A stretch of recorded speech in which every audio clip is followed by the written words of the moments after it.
So this is a 32 years old male. He presented with headache and vomiting. The blood pressure recorded was 210 over 120 millimeters of mercury. Heart rate is 84. There's a left ventricular fourth heart sound. Which specific disease would you like to consider? This is the electrocardiogram. This can post to the chat box.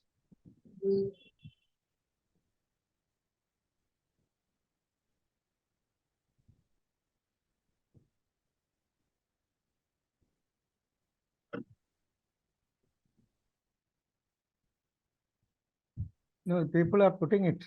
They are not supposed to put it. They are not supposed to display it in the chat box. It's a quiz program, and finally,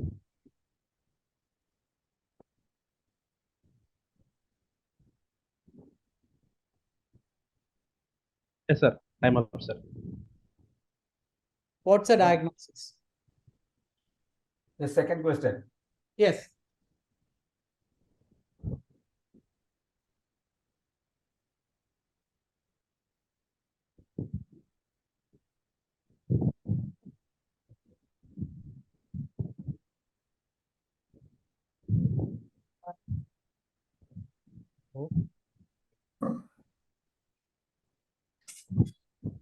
വന്നോളൂ വന്നോളൂ ഞാൻ ഇപ്പോൾ ഒരു മീറ്റിംഗിൽ ഇരിക്കുക എന്നെ ഒരു 10 മണിക്ക് വിളിച്ചാൽ Yes, sir. Time up, sir. Yeah, people are putting in the chat box answers. Naveen, there is an issue because previously when it was put in the chat box, they Yes, cannot sir. see each other. So how are you managing it? Sir, I can do it, sir. I can copy and I can send you. Okay, what is this test? Third question. Again, the answer is coming. Sir, answer only we can see. They cannot see each other. Okay, okay.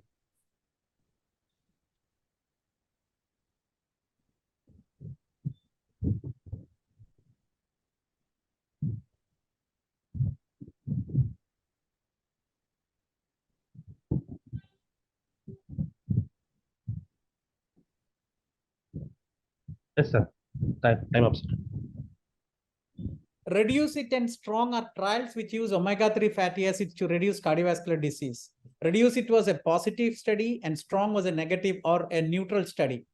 So which are the comparators used against omega-3 fatty acids? Actually, it was why strong was negative could be due to the one argument is due to the comparators which were different in both the studies.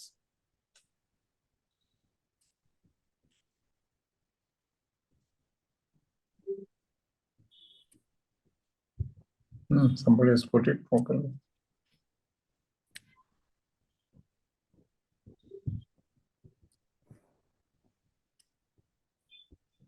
Yes, sir. Time up, sir. Okay. Which is the monoclonal antibody that inhibit ANGPTL3? That is angiopoietin-like protein.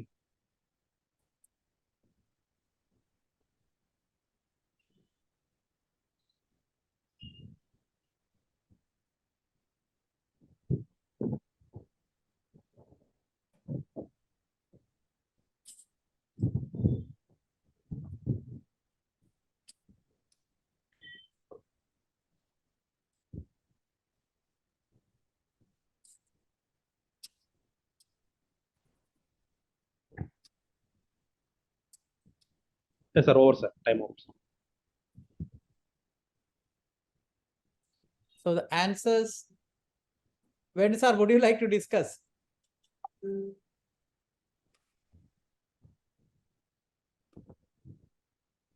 Venu sir, can you hear me? W, go ahead. Okay. So this is a patient with this is hypertension with a prominent U wave. yes, sir. This is hypertension, left ventricular ECG shows left ventricular hypertrophy with prominent U wave. with the prominent U waves. Bone syndrome is the. Yes, sir. I think so. ഞാനൊരു മീറ്റിംഗില്ല ഞാൻ ഒരു ക്ലാസ്സില്ല ഞാൻ തിരിച്ചു വിളിക്കാം. So the Cone syndrome is the with this electrocardiogram, prominent U waves, it is hypokalemia. So hypokalemia, hypertension, 32 years, very high blood pressure with target organ damage, Secondary hypertension needs workup, and the most important reason or a disease which should be looked for is Cone syndrome. This is a patient who came to us day before yesterday. We did all the workup. It seems to be Cone syndrome. There is a suprarenal mass on the left side. So, Emar sir, can you hear me? Yeah, I heard that the whole thing. There was a Alright. prominent UA with LVH in a hypertensive patient, the first thing.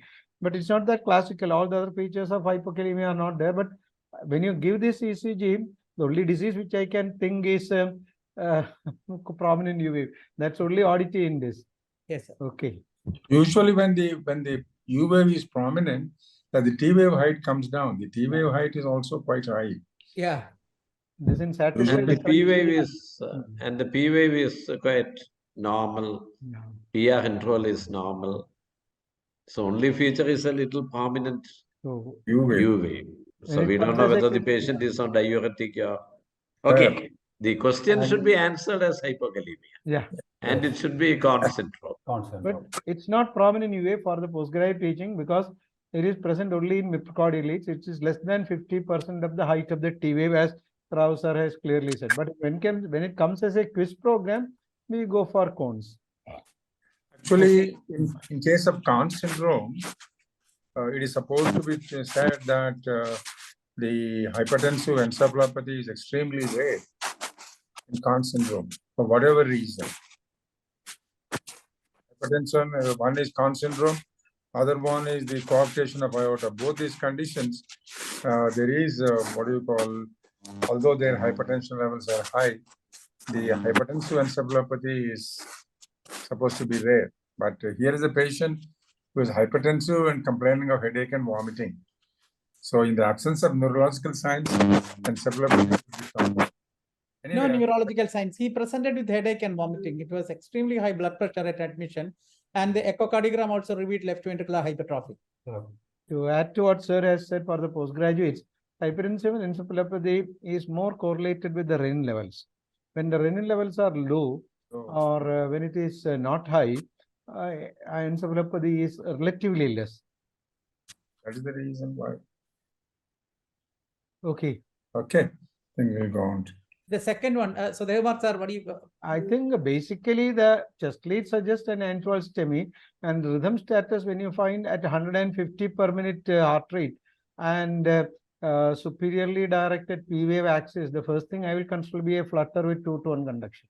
Yes, sir. It's a flutter. It actually in most of the time it is 2-to-1, but at time it becomes a 3-to-1 conduction also. Yeah, Yeah. very Basically anterior OMI. It's a Anterior anterior OMI. OMI and flutter. Yeah, basically. Flutter is Yeah. the least common. Varying block. Varying block. Varying block. Yeah, If that's the person writes anterior OMI, that is correct. And the I flutter think is as the point that Jabir said, flutter is supposed to be the least common arrhythmia in myocardial infarction. STEMI. What I suspect is an atrial infarct also in such situations.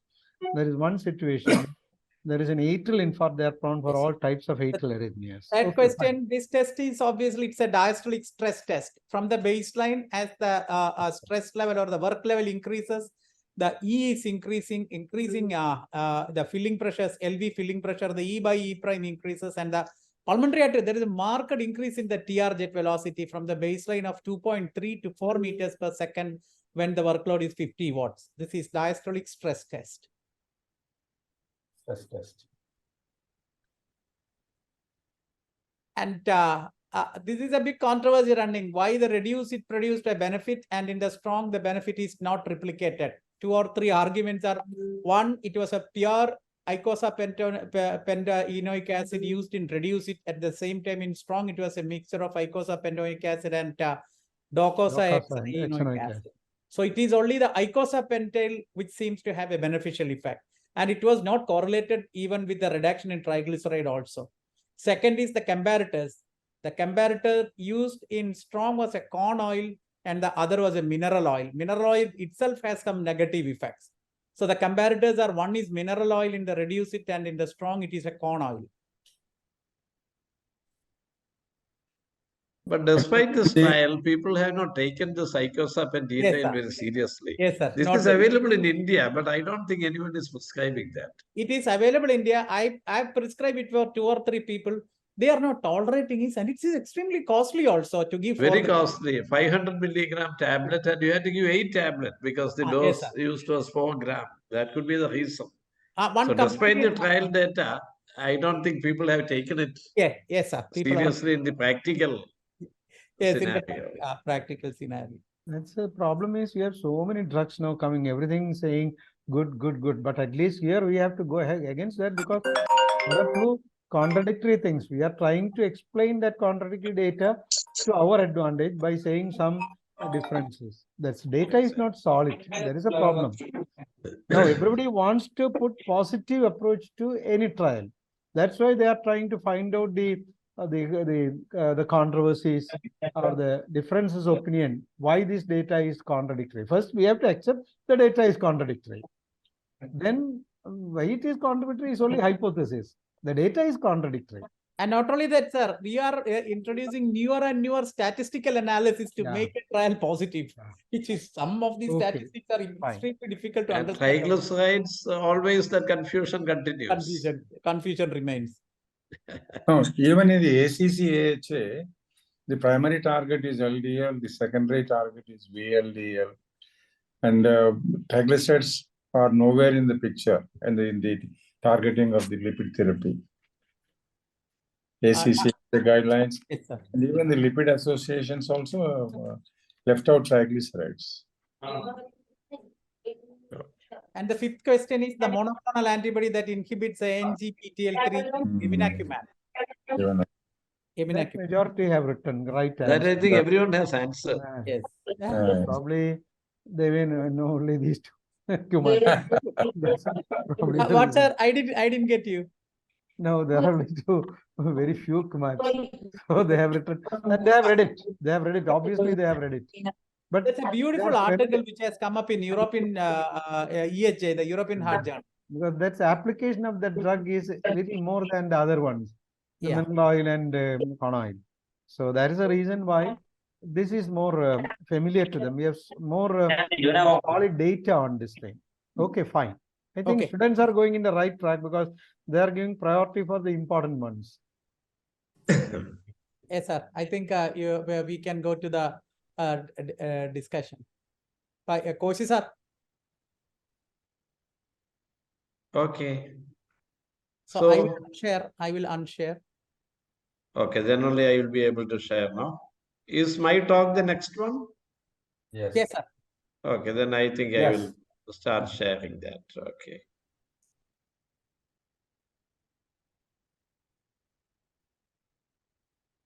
My slide is visible?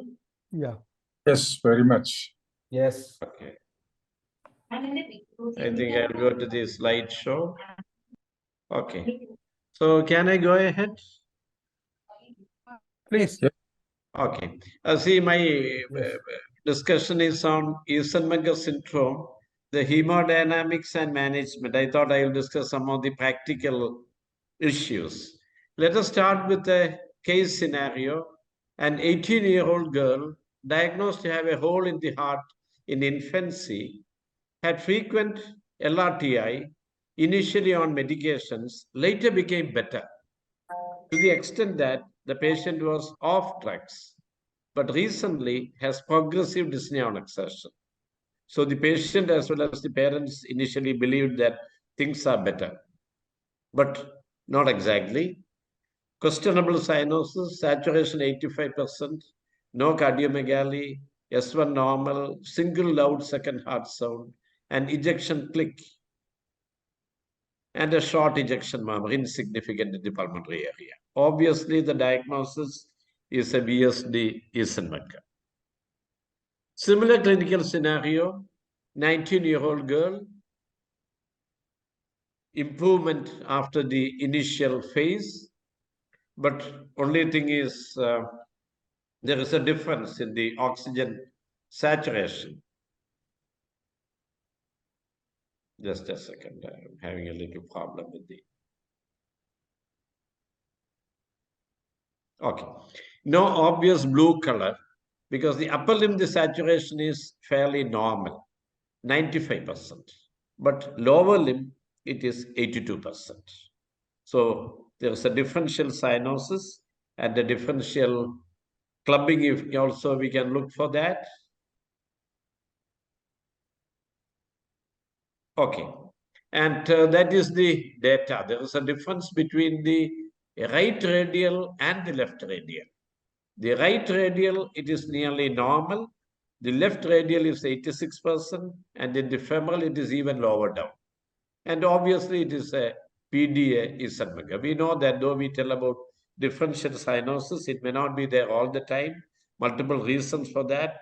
Only around 50 to 60% of PDA Eisenmenger have the real differential cyanosis. And always look at this important difference between the right radial and the left radial. What exactly is Eisenmenger syndrome? In the classical thing, initially there is an increase in the pulmonary blood flow.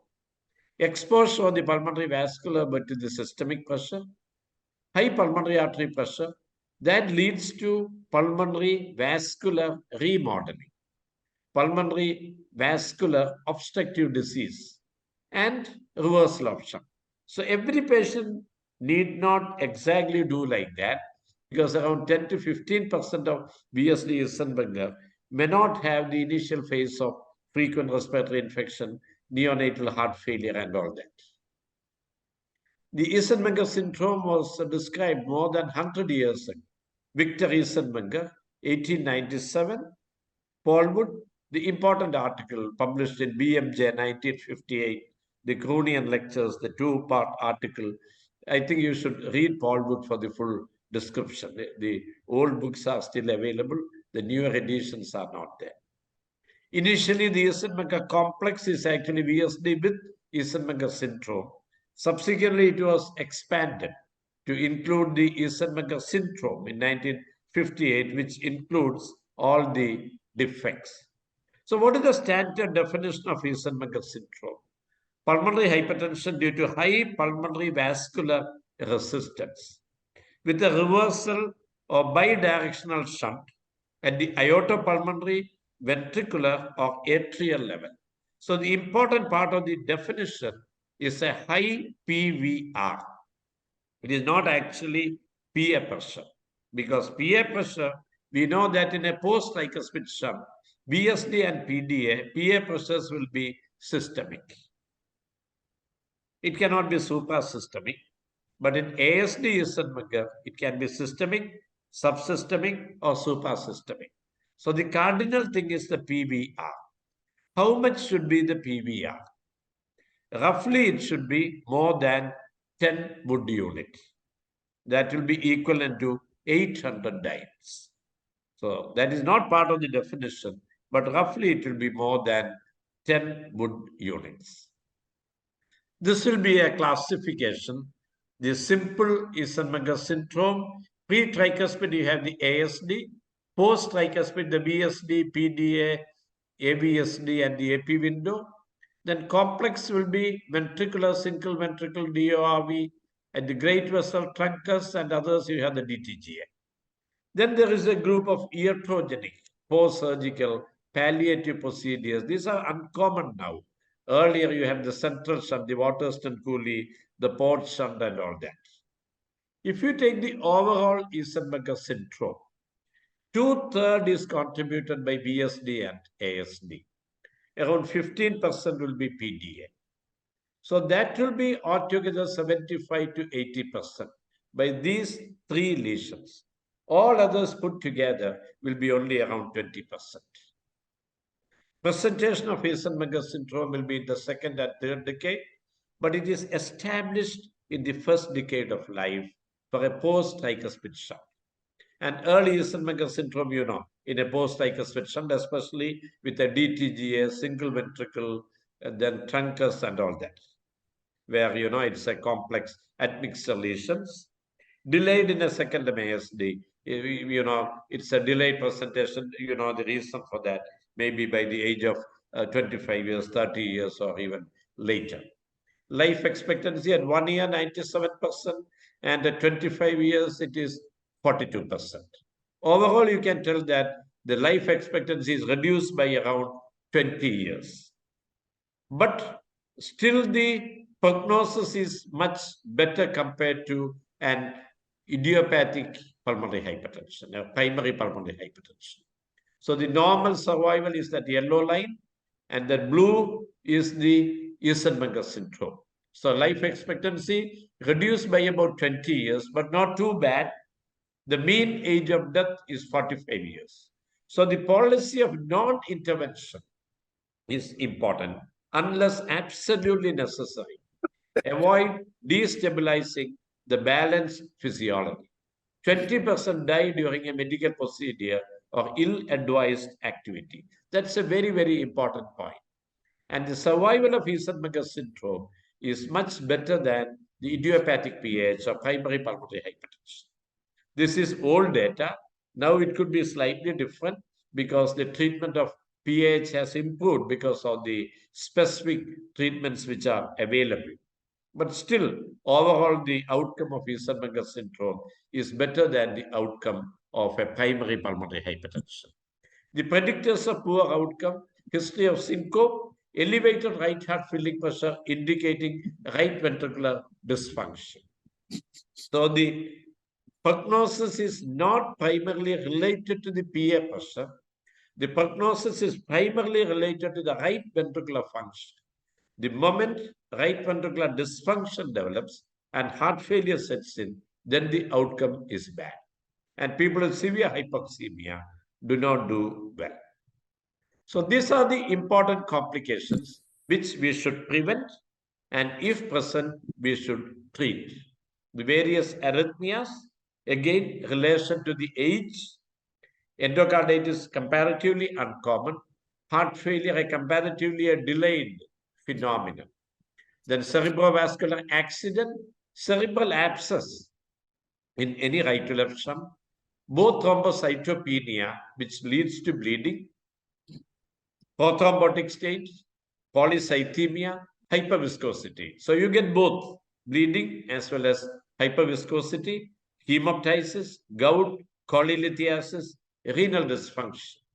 Just to recollect, VSD Eisenmenger, fairly normal sized heart, ASD Eisenmenger, significant cardiomegaly, and in a PDA Eisenmenger, the aortic shadow will be prominent. The ductal shadow may be seen with an aortic ductal calcification, may or may not be present. The important key differentiating point, the age of presentation in ASD is beyond the third decade. VSD PDA much earlier. The gender ratio, females commoner with the ASD. Squatting can occur in a VSD Eisenmenger. Differential cyanosis such as PDA. Prominent A wave in the JVP goes for an ASD. Cardiomegaly goes for an ASD. Precordial activity for an ASD. Whereas with the VSD Eisenmenger, usually it will be comparatively quiet precordium with no significant cardiac enlargement. Second heart sound, syncytial in a VSD Eisenmenger and widely split in an ASD, though the degree of split can come down. TR murmur is commoner with an ASD. Cardiomegaly favors ASD. Prominent aorta favors PDA. Ductal calcium is pathognomonic of a PDA. Now, QR in the ECG favors an ASD. Presence of a small Q in B5, B6, people tell that it is an indication of a bygone shunt, left-to-right shunt present earlier, could suggest a PDA. Now, the non-invasive evaluation to look at the hemodynamics. Echocardiogram is very useful. It defines the structural abnormality. Very often the large defect, VSD or ASD, can be identified. PDA may not be always very easy to identify unless you are very carefully looking at that. Sorry, because once they develop PAH, then the Doppler measurement across the duct may not be very easy. We can calculate the PA pressure from the TR and the PR jet. Contrast echo with an agitated saline is very useful and can detect a right to left shunting. In fact, we all do that, and it is very, very useful. TE is safe and may be required in adults for precise delineation of the abnormality. And that is the TR jet. And one important point, many Eisenmenger syndrome, the TR jet will be very mild. Sometimes it can be very trivial. So that getting a good TR jet may not be very easy. You won't get a spectral display like that. So you should spend a lot of time looking at the TR jet, because the TR may be mild, but when you look at the gradient, it may be 80, 100, 120 and all that. So TR jet is utmost importance. Second point, look at the PR jet very carefully and try to find out what is the PR end diastolic pressure gradient. Because from that we can calculate the mean pulmonary artery pressure as well as the pulmonary artery diastolic pressure.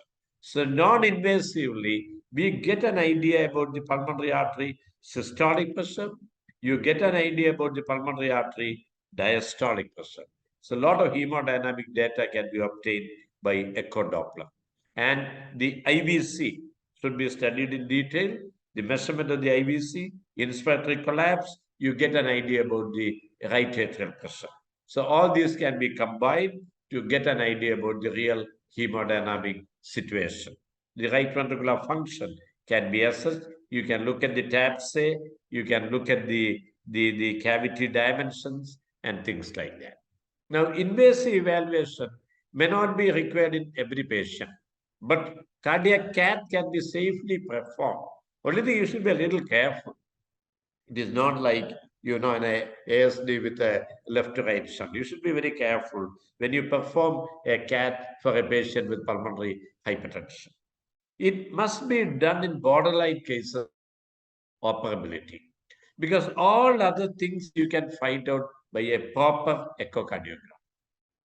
You can understand the structural defect, measure the lesion. You can find out the left to right shunt, the right to left shunt, and even the calculation of the pressures, the resistance, everything can be done. But borderline cases, to assess operability, even now a cardiac cath and pressure measurements and oximetry will be required.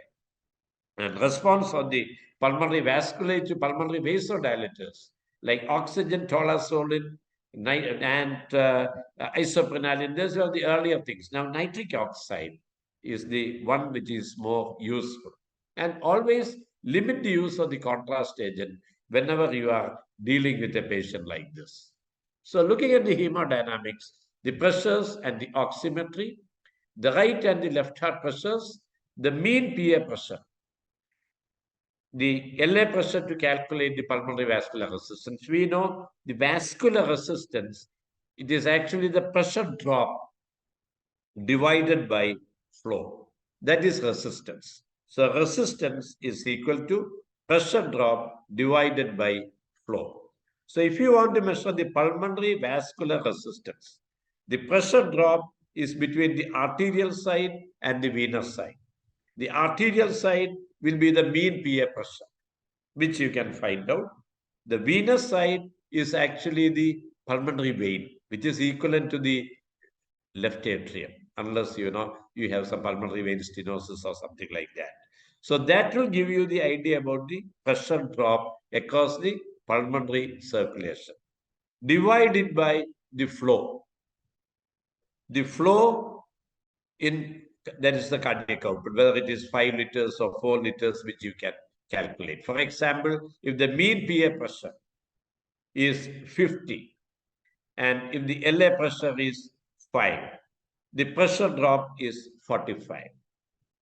And if the pulmonary blood flow is, say, 4 liter, the vascular resistance should be 45 by 4. It will be something like 11.5, significantly elevated. That is how you calculate the vascular resistance. So vascular resistance is the pressure drop divided by flow.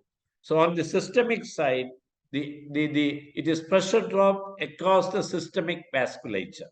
So the mean aortic pressure, which will be roughly, say, 80 or something like that. And the mean RA pressure in a normal person, it will be something like, say, 5. So that is how you calculate the SVR. So in a normal person, say 85 minus 8, it becomes 80. And the cardiac output is 5 liters. So 80 by 5, you get the SVR 16. So you can calculate the PVR, you can calculate the SVR. Then it is very easy, the PVR by SVR ratio. Also, you can index it for the body surface area, that is PVRI and SVRI, which may be required in the pediatric age group. And the shunt can be calculated, the right to left, the residual left to right, and all those things. Right to left, not left to right. And many of these things can be non-invasively calculated by Doppler. Okay. Now we should understand that when you tell about pulmonary hypertension, the Eisenmenger syndrome is actually a pre-capillary pulmonary hypertension. What is a pre-capillary pulmonary hypertension? The mean PA pressure is more than 25. The left heart pressures are normal. The pulmonary capillary wedge pressure, that is the equivalent of the LV filling pressure, the LA pressure, that is less than 15. This is, what you get in a type 1 pulmonary hypertension. In the idiopathic variety of primary pulmonary hypertension, they are all pre-capillary pulmonary hypertension. Whereas post-capillary pulmonary hypertension, the pulmonary capillary wedge pressure is increased, indicating there is left heart disease. That is post-capillary. Mean PA pressure more than 25, pulmonary capillary wedge pressure more than 15. That is what you get in the type 2 pulmonary hypertension. Okay. Now, assessing reversibility is a very, very important aspect, but it is difficult many times. What you can use 100% oxygen, isoprolol, tolazolin, or nitric oxide. There is some role of pulmonary angiography, and previously people used to do lung biopsy, which is not routinely done these days. So many times you may get value like this. The basal QP-QS may be borderline, 1.8:1, PVRI 5, SVRI 20. The ratio is something like 0.4. So you are not too happy. You give 100% oxygen, repeat the oximetry. You may find QP-QS has improved to 3.5. PVRI has come down. The SVRI ratio has come down to 0.25. So things have improved. So that suggests there is reversibility. So if this person undergoes a surgical procedure or an intervention, there is every likelihood that the pulmonary hypertension may regress and the pulmonary vascular resistance may come down. So this is how you look at the reversibility. But if there's no reversibility, then it may not be a case for surgical intervention. And this is the advanced vascular disease. I think the PGs, you should all be familiar with the Heath-Edwards classification, the very old one. 6 grades are there. The grade 1 is medial hypertrophy. Grade 2 is cellular intimal proliferation. These 2 grades are reversible. When it comes to the 3rd grade, fibrosis sets in. That is intimal fibrosis. Eccentric and concentric. From that point onwards, concentric intimal fibrosis, it becomes slowly irreversible. And the other complicated lesion beyond that, 4, 5, and 6 are not reversible. Previously, people used to do the lung biopsy of the lingular and all that to look at that, but it has very, very limited utility. Now coming to the second aspect, the management point, the most important thing is that Eisenmenger syndrome is preventable because the treatment is not all that great. So this is something preventable. And, if the pediatrician and the cardiologists are all very careful, we are unlikely to miss these cases so that in later life, they won't come with Eisenmenger syndrome. For those people, what can we do? Management strategies, the drug treatment, phlebotomy, and option of transplantation, heart as well as heart-lung transplantation. Not heart, lung and heart-lung transplantation. Then special issues like pregnancy, hormone contraceptive, issues related to non-cardiac surgery, high altitude flying, emotional upset, the problems. These are all the other important things. The first thing is you find out whether it is operable or not. Is it really Eisenmenger syndrome? So that you cannot really offer anything. So the operability is based on the age of the patient, the type of defect, the QP-QS ratio, the PVR by SVR ratio. The crucial thing will be the PVR and the SVR, and in the pediatric age group, the PVR index for the body surface area. And let us look at the latest recommendation, ESC 2022.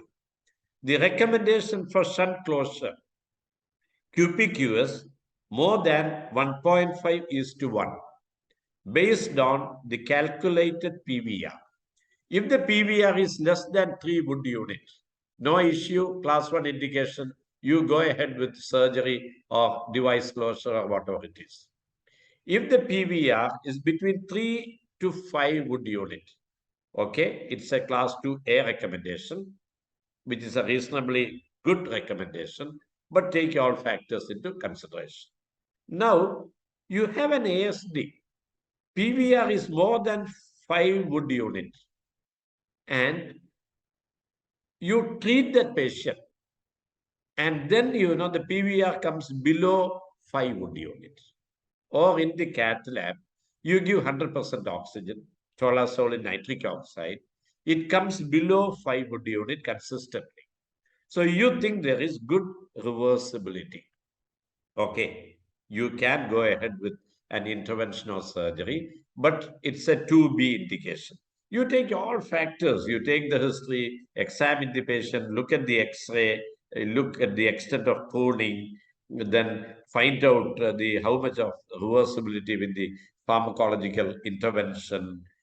Then one option is to treat the patient with sildenafil or the bosentan and all that. The patient. Okay, another thing will be a post-tricuspid shunt. BSD and PDA, PVR more than 5, may consider shunt closure even if it does not come below 5 Wood units. There is a difference between pre-tricuspid and post-tricuspid. Pre-tricuspid, if it does not come below 5 Wood unit, you should be very, very careful. Ordinarily, you don't do surgery. So an ASD, PVR continuing to be above 5 Wood unit, ordinarily you don't do a device closure or a surgical intervention. But BSD and PDA, you have the option of careful evaluation, consider all factors, and then you may consider an intervention in a special situation. Now, ASD with PVR more than 5 unit, no controversy, it's a class 3 indication. So there is a difference between pre-tricuspid shunt ASD and post-tricuspid shunt BSD and PDA. ASD, pre-tricuspid shunt, PVR more than 5, no intervention. Whereas PDA and BSD, even if the PVR is marginally above 5, okay, you can consider after taking into consideration a lot of factors. Now, one important point, this is something, people have tried. In borderline cases, people feel that you can treat them and repair. You can treat them with the pharmacological treatment. You can give them bosentan, expose them to sildenafil, prostacyclin. Then, the PA pressures may come down and then do a procedure.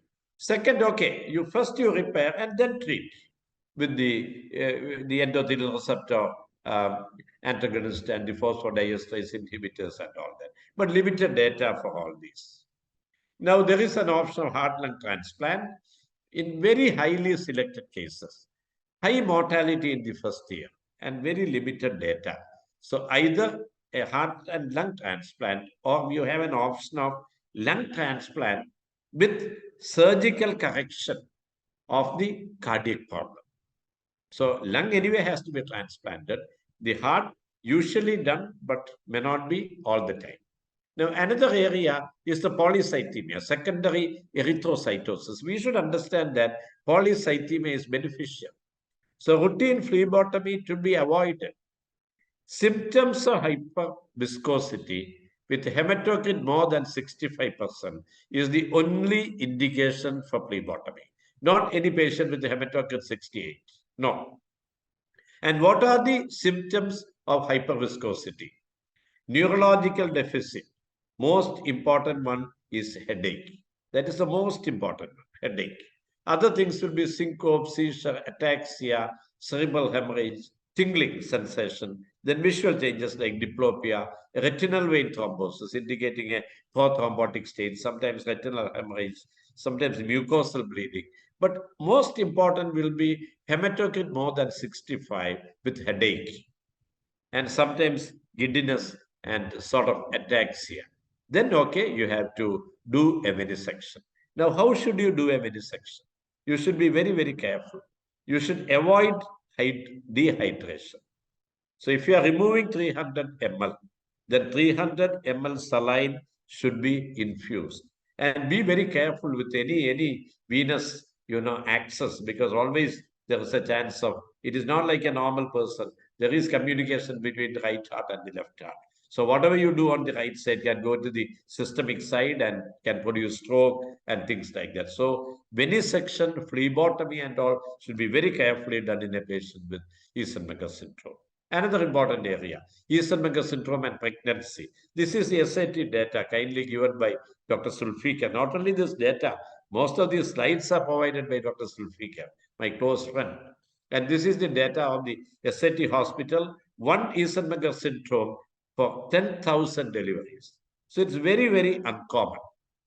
Now, maternal death, 2 out of 17. So that comes to, something like 25 to 30%. So very high maternal mortality. So if so what should be our approach? Prevent pregnancy. Marriage, a lot of discussion required. Contraception, the best will be a tubal ligation because then the lady will not become pregnant. Or progesterone containing intrauterine device. And in case the patient becomes pregnant, then the antenatal care, most important point, avoid birth tank. In pregnancy, it is not safe. Proper hydration, lateral position, oral hygiene, avoid travel, high altitude, then peripartum care, anticoagulation, and all those things.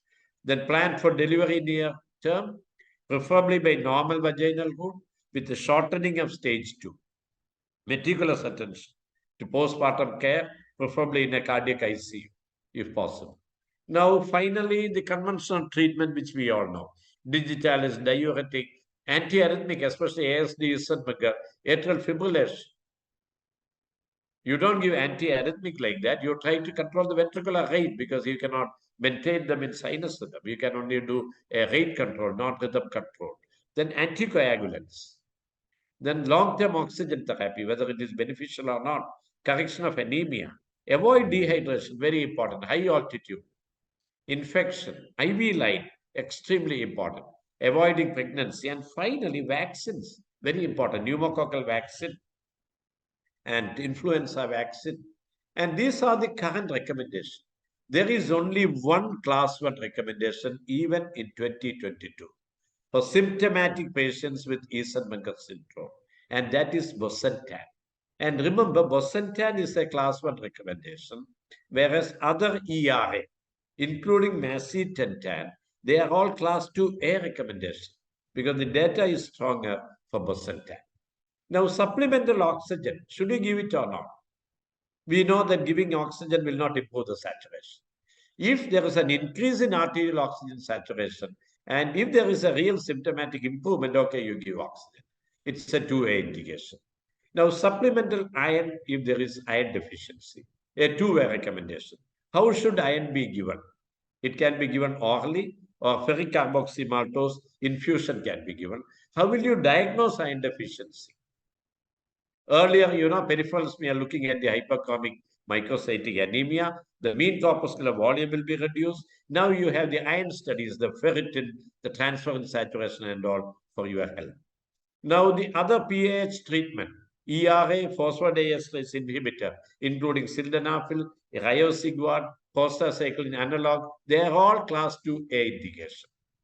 Now, combining two, the ERA with PDEI is also a class 2A recommendation. Now, what about oral anticoagulant? Many people give oral anticoagulant, warfarin. Actually, it's not a strong indication. Only indication will be Eisenmenger syndrome with pulmonary artery thrombosis. If there's no hemoptysis, even then it's a 2B recommendation. Now, finally, routine phlebotomy for elevated hematocrit is a class 3 recommendation. Now, the advanced therapy has certainly improved the outcome as is shown there. The data shows significant improvement with treatment, and that is the Bosentan trial, the BREATH 5 trial showing significant improvement in the 6-minute walk distance. So let me conclude. Eisenmenger syndrome is preventable. Better prognosis than idiopathic PAH. Accurate diagnosis and assessment of suitability for surgery or intervention extremely important. Echo Doppler mainstay, CAT in selected cases. Better symptom relief and trend towards better survival with PH-specific therapy. All the three. Pregnancy contraindicated. Limited data for heart and lung transplant. Thank you very much.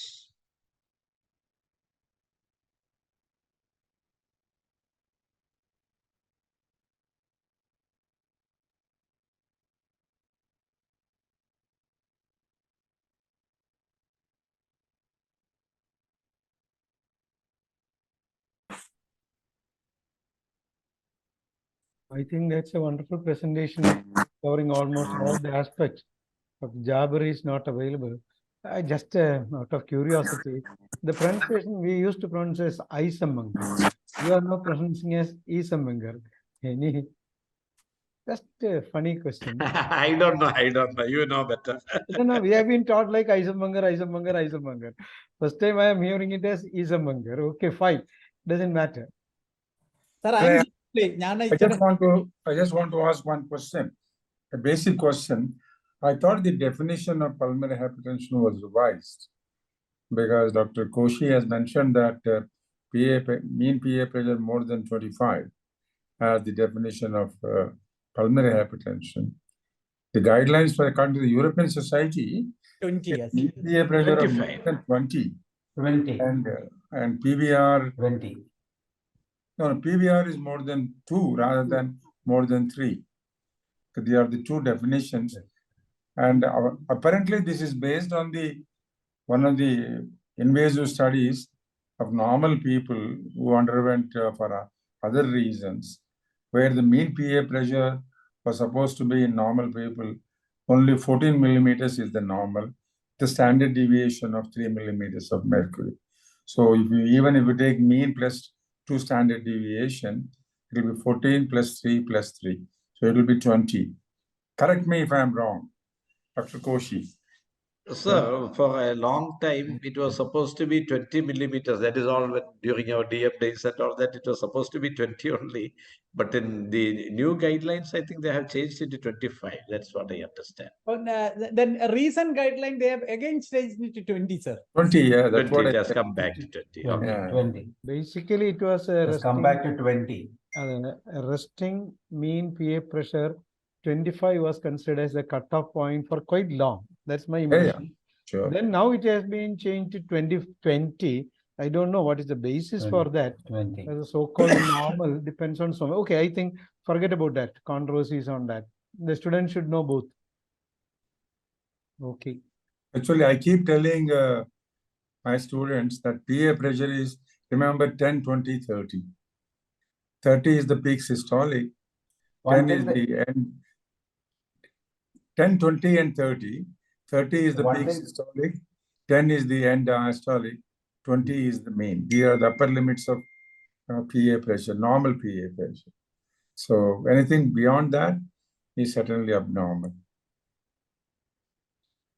So I think, as Dr. Sudhir Kumar has said, we really still don't know what to do in patients where the mean PA pressure is more than 20 and not reaching 25, because most of the data has used mean PA pressure of 25 or more as the cutoff point for initiating the treatment. So we don't have data what to do between mean PA pressure of 20 to 25. Basically, that's hemodynamic data. Echocardiogram overassess. There is a problem when you go to TR, all those things. It overassess because of the limitations of that. There is the difference between the echocardiographic evaluation and the hemodynamic. I think that should be fine. Because but- even this TR jet, the usual Yeah. cutoff level is even now 2.8 meter per second. Yeah. Because 2.8 Yes. meter per second comes to 31 millimeters. Yeah. And even if you take the RA pressure as 5, that will come to 36. And between 2.8 and 8 and 3.4, 3.3. we need one more criteria. Yeah, that's it. No, agreed. I think 3.4, above 3.4, it is unambiguous. If it is No. My point is yeah, that's up right. to 2.8. Okay, that's a Yeah, little common. gray area. Yeah. Okay. yes, sir. Okay, fine. Okay. I wanted to ask Dr. Koshi, what is the experience about occlusion techniques to evaluate the pulmonary artery response in all these birth defects, No, including... that is true, but it is not a standard recommendation. Mhm. It can be done, but it has not come as a standard guideline there. I only mentioned that in the latest 2022 guideline, it is put as a sort of a 2B recommendation. Not that you can't do it, you can. Yeah, sure. Only thing, ASD, pre-tricuspid and post-tricuspid are different. ASD, Okay. if the PVR is more than 5, and if it is not coming below 5, then it is better not to do that. Sure. Whereas post-tricuspid, okay, there is more chance that it will come down. Do you consider ABG with exercise as an important parameter to decide whether the patient is okay for surgery? I think it is useful. In centers where people do not have access to the cardiac catheterization, or they are worried of the high risk of cardiac catastrophe on the table. At one time, we used to do that. You put the... Yes, sir. I think this was done earlier. Earlier, yeah. But I'm not think sure. overall, the assessment of reversibility is a bit difficult because even if you demonstrate reversibility, ultimately in later life, it may not regress to the extent we think. So there is always an element of uncertainty in that. Even if you in the cath lab, you find the... Not only it won't regress, we have seen some patients where the pulmonary artery progressed in spite of closing the defect. So we often wonder whether it's the right thing or just we should have left him alone. Anyway, I think that was a good basic lecture for all the students to know the basics about pulmonary hypertension. And one of the things which I think probably Dr. Jabir did not overemphasize is not only the PA pressure should be beyond a certain limit, let us say 20 or 25, the pulmonary arterial pressure or also pulmonary vascular resistance should be less than 2 or less than 3, depending upon which technique. But I think you should also add one more criteria, saying that the cardiac output has to be normal or low. If the cardiac output is high, then you cannot really call it as a pulmonary hypertension. Or what I would call it, there's no pulmonary vascular disease to say that. So, but in such people, when you measure the PVR, it will be normal. Sure. But I'm sure you understand that measurement of PVR by so many variables involved in the measurement of cardiac output that we are not very sure whether what we are measuring is really accurate or even approximate. Sir, can we move to the next presentation? Thank you, Coach, sir. Sure. Thank you very much. Thank you. Thank you, sir. Thank you. Udaymar sir will present one hemodynamic data and its discussion.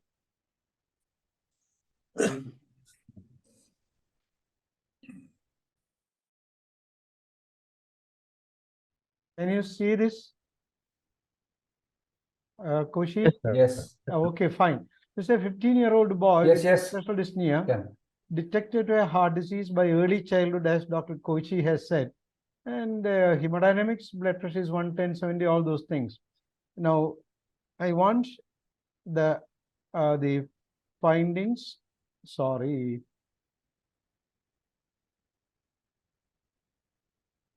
Okay.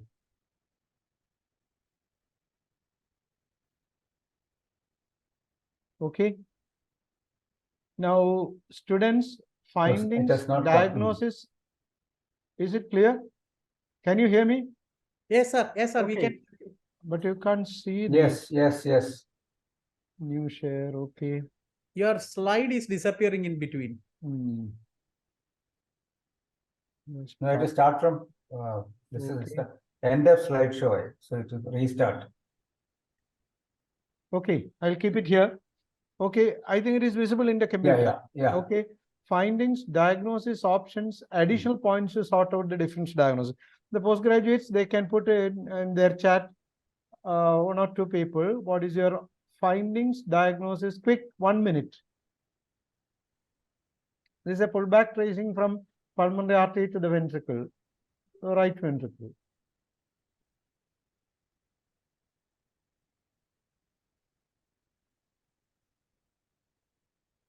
Just finding, just a conclusion. What is your conclusion from the findings? That this data shows that this patient or hemodynamic just that.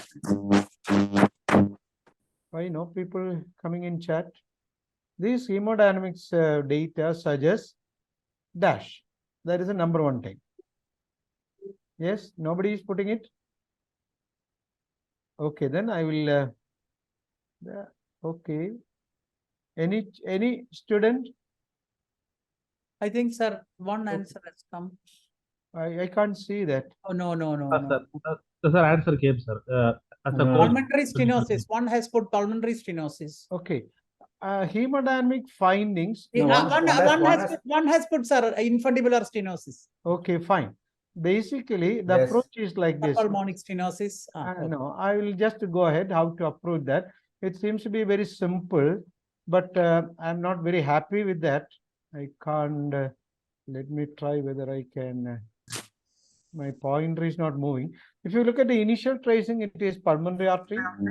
Then that is because the systolic and diastolic, there is a drop in the pressure in diastole, indicating that the blood is coming away from or is flowing out of the this thing. So it has to be a great artery. Whereas the second and third in diastole, the pressure is rising. Because you can see the systolic trace, and before that is the diastolic trace. Okay, this is the diastolic trace. There it is rising. So that chamber or whatever it is receiving the blood, so it has to be a ventricle. Whereas here it is falling, so it is emptying, so it has a great artery. So this is a great artery. Pull back to the ventricle, there is no gradient. And pull back to the ventricle, again there is a gradient. The observation is there is intraventricular gradient. That is the observation from the hemodynamic data, not pulmonary stenosis, infundibular stenosis, or this thing. So what are the options? This obstruction could be at the valvular level. No, it is at the subvalvular level. It could be out outflow tract or it could be proximal. So the differential diagnosis could be a RV-OP obstruction at the outflow level, infundibular level, or it could be even at the ventricular level. Double chambered ventricle will also have the same tracing. Okay, so that is a point which I want to drive in. That is, don't straight away go for RV, infundibular pulmonary stenosis, intraventricular gradient. So what are the possibilities and how to differentiate? Okay, is it isolated infundibular PS or infundibular PS with VSD as in tetralogy of Fallot, or DCRV I am not going to discuss in this case. So my question is it isolated infundibular pulmonary stenosis or tetralogy of Fallot?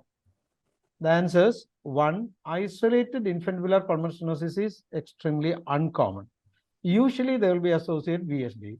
Second, look at the systolic pressure in the ventricle. It is systemic RV pressure because the blood pressure is 100. Here also it is near 100. So it is a systemic RV pressure.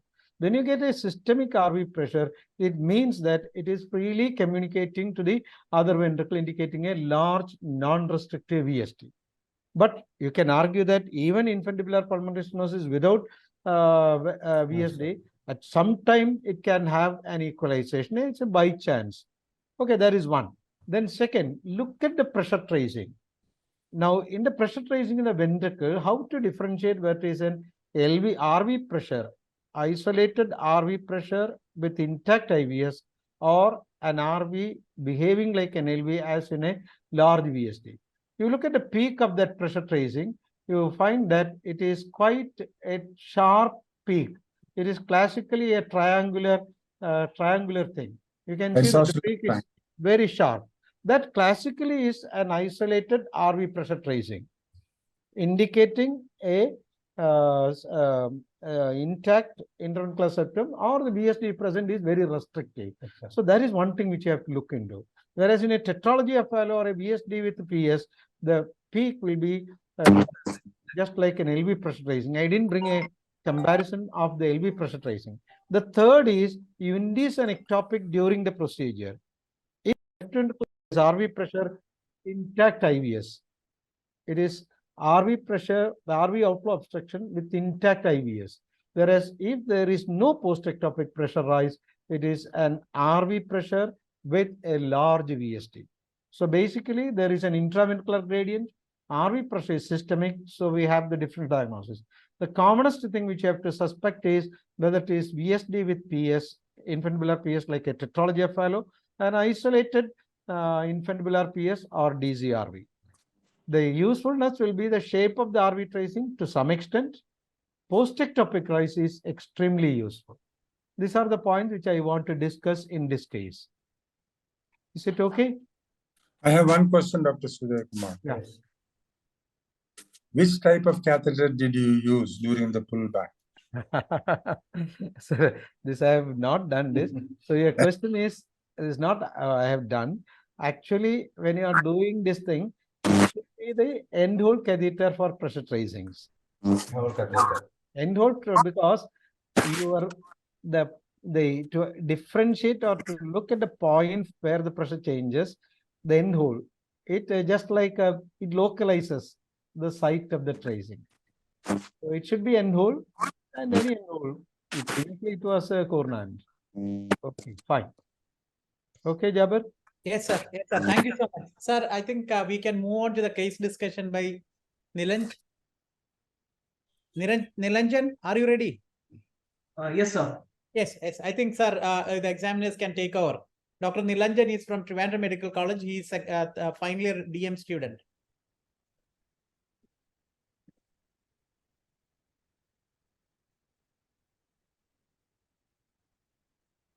How much time we have? Sir, we have 45 minutes. So that means 15 minutes history, 15 minutes findings and diagnosis, 15 minutes further. So ask that your moderator to keep the timer. Okay, 15, 15. Otherwise, it will go on like that. So 15 minutes history, 15 minutes findings, and final discussions for 15 minutes. Yeah. Yes, sir. Okay, okay. Naveen, you keep a timer when the discussion starts. Yes, sir. Yes, When sir. the presentation starts. Okay. Sure, sir. Good evening, respected teachers. Am I visible? Are my slides visible, sir? Our slides are visible. Yes, yes. Okay. Good evening, respected teachers. I am Nilanjan, a DM trainee from Medical College Trivandrum.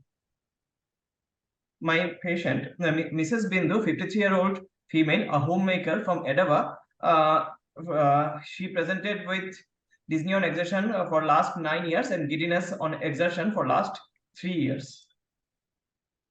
History of present illness. The patient was apparently all right nearly 9 years ago. Thereafter, she started experiencing dyspnea on exertion on climbing 2 flights of stairs and lifting heavy objects at home corresponding to functional ANOVA functional class 2. She was taken to a local hospital, evaluated there, and some ECG changes were noted. And she was said to. She was told by the treating doctor that she was having a heart disease, and a coronary angiogram was done. And according to the patient, it was normal. No, over the next 9 years, she continued to be in functional class 2, and she had to restrict her activities at home. And for last 3 years, she had been having occasional giddiness on exertion, for which he had to take rest immediately. She used to get relief within 5 minutes. She was evaluated in Medical College Trivandrum, and there she was treated, and she was discharged with some oral tablets. No history of paroxysmal, no history of PND, orthopnea, seasonal variation of dyspnea, loss of consciousness, anxiety, nausea, vomiting, chest pain, fever, rash, joint pain, swelling of the lower limbs, bluish discoloration of the skin. History of past illness. She is a known case of dyslipidemia for which she is on treatment, and no history of any cardiac illness in the childhood, or no history of any other medical or surgical history. Personal history: she consumes mixed diet, bowel, bladder, sleep, appetite are normal. Family history: she is the eldest of 3 children born out of a non-consanguineous marriage. The mother died of an acute coronary, as per the patient, the mother died of a heart attack at the age of 70. Maternal uncle died suddenly at the age of 40 while uplifting some object at home. Menstrual history: she attained menarche at the age of 12 years, and menopause at the age of 52 years, that means last year. Obstetric history: she has given birth to 2 children. Both were full-term normal delivery in a hospital setup. And both are disease-free, apparently. Sir, No, can I go- wait. Just because 15 short discussion on the history, if others agree, just to summarize in 2 sentences. Yeah. Yes, sir. 53-year-old female presented with dyspnea on exertion, functional class 2 for last 9 years, and giddiness on occasional giddiness for last 3 years, both of which were non-progressive over Fine, great. But I have some comments. You don't say according to patient every time, because everything is according to the patient. Second, don't say some drugs were given. You should put an effort to see which are the drugs. You can say she was put on vasodilators. It doesn't matter, because at postgraduate level, it is our duty to find out what is a tablet. Okay. So you can try that. You need not bother whether you have got a clue from that. Okay, fine. So how will you discuss that story? Now, again, this giddiness is a very vague term. Giddiness is very, very ill-defined entity. Basically, we would like to know whether that giddiness is a cardiac symptom or not. So you should put effort to see whether it is a cardiac symptom or not. Giddiness. So that you should, because here we'll be asking questions on giddiness, because monotonous questions on dyspnea, everything has happened many times. So that giddiness, I would like to discuss that giddiness. Or how will you approach that history? Go ahead. How will you approach that history? Dr. Venu, Dr. Rao sir, Koshi? Yeah. Agree with you. I really agree with you that the term giddiness is very, very vague. I think. No, he mentioned So I'd like to go giddiness more on into details exertion. regarding that. Exertional giddiness, he mentioned. Yeah. So giddiness. So, what is the physiology, altered So, physiology for that giddiness? That is what. reduced cerebral blood flow. Since it, giddiness. yes, sir, reduced cerebral blood flow giving rise to giddiness. Can you tell me what she explained? Malayalam, No, with actually, respect to look. Rao sir and others. What Sure, did she sure, no explain? problem. What Yeah, did she she explain? said that whenever she used to do some household activities which made her uplift Okay, fine. heavy What is objects. the symptom? What is that symptom? No, see. I Giddiness, think that is something which is very important. With blurred vision, and then You put it like that. No. There is graying of vision. no blurring of vision. Blurring of vision and graying of vision are different. You should know that, because it is what you are looking at is whether the perfusion to the brain, global perfusion, has come down. So what they say is the graying of vision, blackout, near syncope. That is hemodynamic symptom. Giddiness, you know the definition of giddiness?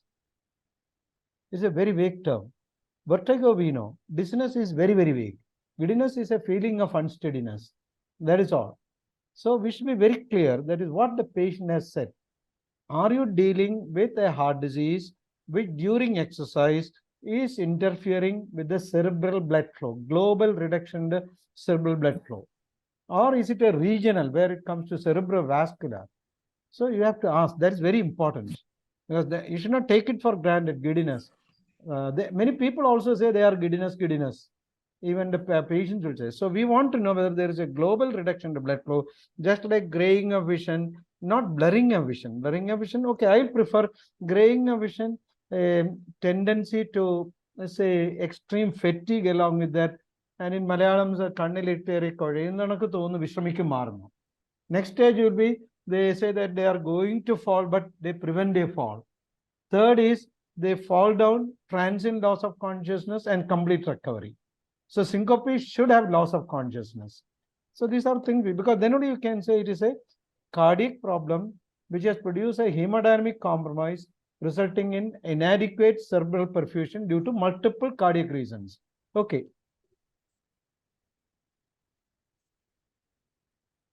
You have to remember that pre-syncope and syncope, the mechanisms are almost the same. When you, am I audible? Yes, Yes, sir. Yes, sir. Can you hear me? Yes, sir. No, the mechanisms of pre-syncope and syncope are almost the same.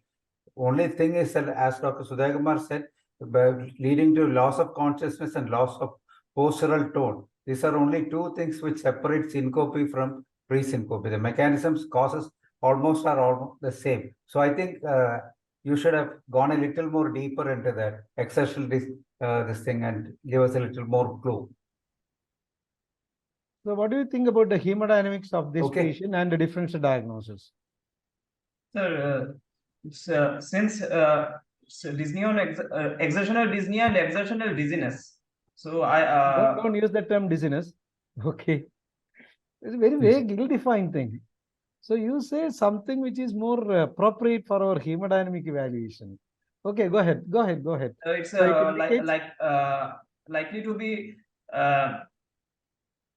and left-sided pathology giving rise to reduced left not the left side. This could be right side also. It's not the left side. Your hemodynamics, just Dr.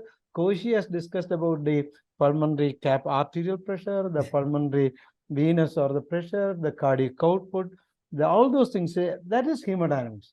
So you should talk about the flow, the pressures, resistance. So you have to talk like that. Then only you can draw the conclusion. Rather than, then only comes whether this hemodynamic abnormality is due to left heart or right heart. It could be either. So don't jump to a conclusion. So what are the possibilities? So what does this exertional giddiness indicate? Reduced stroke volume. Inadequate cardiac output due to multiple reasons. Inadequate cardiac output. Inadequate, not low. The cardiac output is not rising. It's not the stroke message. Cardiac output is not rising adequately to meet the metabolic demand at that time. It may be rising, but not adequate enough. That is one. So you should know why it is not rising. It is usually not rising because of some obstruction to flow. It could be at the vascular level, valvular level, or at this thing. Or the ventricle is not pumping adequately because of the pump dysfunction, or it is not filling adequately because of certain problems, or there is an electrical problem which is not resulting in an adequate output. This can occur on left side or right side. Okay. I think, sir, Rao sir? Yeah. I think it is important to remember that it is not only the cardiac output that really plays the major role, but inappropriate vasodilatation can also occur during these LVOT and RVOT obstructions. So that may also contribute. We can discuss at length, but basically, most of either the blood is not ejected out to the extent that is required, coupled with that inappropriate vasodilatation. The two components competing with each other for finally ending up in low perfusion pressure to the cerebral area. So basically it is inappropriate increase in cardiac output. So that is one thing. And now you support that with the dyspnea on exertion, which is again only class 2, which is non-progressive. So what does it indicate? It indicates that it's a cardiac etiology. Most no, dyspnea on exertion could be so many things. No. In this patient, what is the hemodynamics? So you are concentrating on anatomy, localization, but for that cardiology, it is hemodynamics. That is why Dr. Koshi was discussing about the hemodynamics. So that dyspnea, if it is cardiac, what is the hemodynamics? We take it as cardiac because it's a heart disease patient. It could be due to pulmonary venous congestion. It could be due to inadequate cardiac output, resulting in inadequate blood supply to the various respiratory system, that is respiratory muscles and all those things, tachypnea, all those things contributing, or desaturation or inadequate hemoglobin delivery due to anemia, everything. So it could be so many things. But in this patient with failure of the cardiac output to rise, you have to take in terms of either the low cardiac output or along with that, with exercise, the pulmonary venous pressure or the LV filling pressure is going up. Like that, you can explain. And you have said there is no cyanosis. You have to say there is no bluish discoloration even on exertion. That also you have to say, because exertion, desaturation, they will have breathlessness. Classical example is tetralogy of Fallot. Their classical symptom is exertional dyspnea because of the desaturation. So that is the way you have to look into. And now you put the tables: inadequate cardiac output, pulmonary venous congestion, and then here dyspnea. Left side giddiness, inadequate cardiac output. On the right side dyspnea, inadequate cardiac output, pulmonary venous congestion, then hemoglobin or saturation problems. The common factor is cardiac output reduction. The cardiac output inadequate rise, obstruction at the arterial levels. Obstruction means pressures, classically is pulmonary hypertension. Then outflow obstructions, inflow obstructions, and ventricular failure, arrhythmias. That is where you have to look into. This can occur on either side. So that is why you are straight away jumping to left heart problem may not be acceptable to all of us. Okay. So it could be equally on the right side. Okay, fine. Dr. Koshi, Dr. Venu? I think we will proceed, sir. Okay. Yeah, I think it's Examinations. The patient is contrast-oriented, comfortable at rest, cooperative, no pallor, icterus, cyanosis, curving, lymphadenopathy or pedal edema, height 152 centimeter, weight 68 kilogram, BMI 28.6, pulse rate 70 per minute, regular, normal volume, normal in character, normal condition of the vessel valve, no radioradial or radiofemoral delay, all peripheral pulses are equally felt. Blood pressure, right upper limb 116 by 70 millimeter of mercury, left upper limb 120 by 80 millimeter of mercury, right lower limb 130 by 82 millimeter of mercury, respiratory rate 16 per minute, thoracoabdominal in nature, temperature 37.5 degrees Celsius, SpO2 in room air 98%. CVS examination, JVP is not elevated, normal waveforms are noted, and abdominal jugular reflux is negative.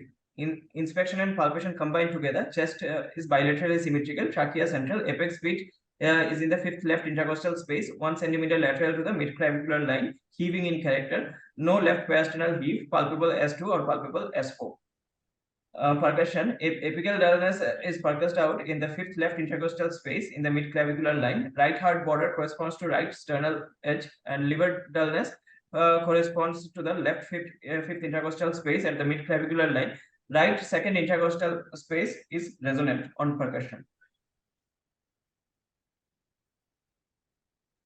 Auscultation, S1 is first heart sound is normal, second heart sound A2 P2 heard with a normal splits with and no and LV S4 is heard, no S3 is heard. A harsh ejection systolic murmur of grade 3/6 intensity, best heard in the neo-aortic area with the diaphragm of the stethoscope, not radiating to carotids, better heard on expiration and during standing Valsalva and reduced on squatting, passive leg raising and hand breathing. Another murmur, grade 2/6 high-pitched, soft blowing systolic murmur heard at the apex, best heard with the diaphragm of the stethoscope and on inspiration, not conducting to the exit. Respiratory system examination, bilateral normal vesicular breath sounds with no adventitious sounds. Per abdomen, soft, non-tender, no palpable organomegaly. CNS, I'm sorry, sir, for the typographical error. It will CNS. No focal neurological deficits are noted. I think your S2 normal requires more description. Yes, sir. I said, sir. Yes. Second, both A2 and P2 components are heard with normal split. You have been a little fast. So can you go back the previous slides? Do you expect a normal split in a patient who is having symptoms on exertion with LVOT obstruction?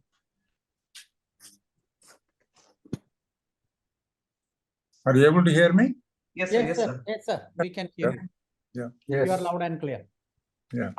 If he develops pulmonary hypertension, then P2 will be loud. A2 P2 gap will narrow. Basically, what you said was, can So you what just, the dynamic auscultation also, there's a lot of confusing statements there. Yeah, Can you that's just, yeah, can you just read out again? The I dynamic also wanted That to was discuss that. too descriptive. I told descriptive and a little conflicting. That's a problem. Exactly. It's a little conflicting. Not little. Okay. Better heard on expiration. And What is during the standing. implication of better heard in expiration? So the intensity increases. No. What does that imply? No, what is the implication? What does it mean? That means the flow is increasing, sir. Flow is Better heard on expiration as compared to better heard in inspiration. Does it suggest anything? Okay, second, better heard during standing, is it? Or better heard in sitting, or you'll have to Standing. clarify. Better heard on expiration and during standing. Compared to? Compared down. to supine position and inspiration. No, but I just wanted to know why you are emphasizing better heard on expiration. Do you understand? What does it imply? Do you understand the implication, or you have just written it? Yeah, yes, sir. Yes, sir. What does that mean? Uh, Suppose if I say it is better heard in inspiration. Which murmur is better heard in inspiration? right-sided murmurs. Which right-sided murmur? Right-sided murmurs except pulmonary ejection plaque. Okay, but so when you say it is better heard in expiration, what does it imply? That means it's a left-sided sounds are better heard during inspiration. Expiration. Why? Because the left side is more filled during expiration. Left side is? See, Dr. Nilanjan, the only murmur which really increases with inspiration is a TR murmur, secondary TR murmur. Otherwise, during inflation, the lungs come and, come to the anterior aspect, and generally no other murmur increases during inspiration. Even pulmonary ejection systolic murmur of PS does not increase during inspiration. My point will be on the contradictions which you have. There is expiration. What is determining the murmur? One is the volume, the ventricular size, all those things. Now you look at expiration and standing. These are contradictory. Okay, second, Valsalva, you should say which phase. That is important. Strain phase, sir. Then you have phase 2, you have to put it. Then reduced on squatting. So it is increasing on standing and reduced on squatting. So that's fine. So here what is happening here is your point regarding the volume. If that is the fact which is determining, what is happening during expiration to the LV volume and right ventricular volume, or whatever you want to put it as LV, what is happening? The LV volume is increasing because why it is increasing? Because during more blood is coming into the LA than to LV. Why? Because the intrathoracic pressure is becoming relatively positive. compared to what it Introthoracic was. pressure is becoming Intrathoracic pressure is becoming relatively positive compared to what it was during inspiration. So what happened? What is happening to the LA pressure during expiration? Because it's an intracardiac chamber, intrathoracic chamber, so both rises. So basically, it is the right ventricle which determines the LV size. So during expiration, what happens is, what happened during expiration? The venous return to the right side will reduce during expiration Because the pressure, because the negative effect is gone. no, Uh, it is the vena cava pressure. That is the during expiration. What happens to the right atrial pressure? it becomes positive. What happened to the vena caval pressure? It doesn't change. So the vena caval right atrial pressure decreases, because during expiration the intrathoracic pressure rises, the RA pressure rises, so that vena caval to right atrial gradient decreases, the right heart volume comes down, and the left ventricle accepts more because of that. That is the basic mechanism.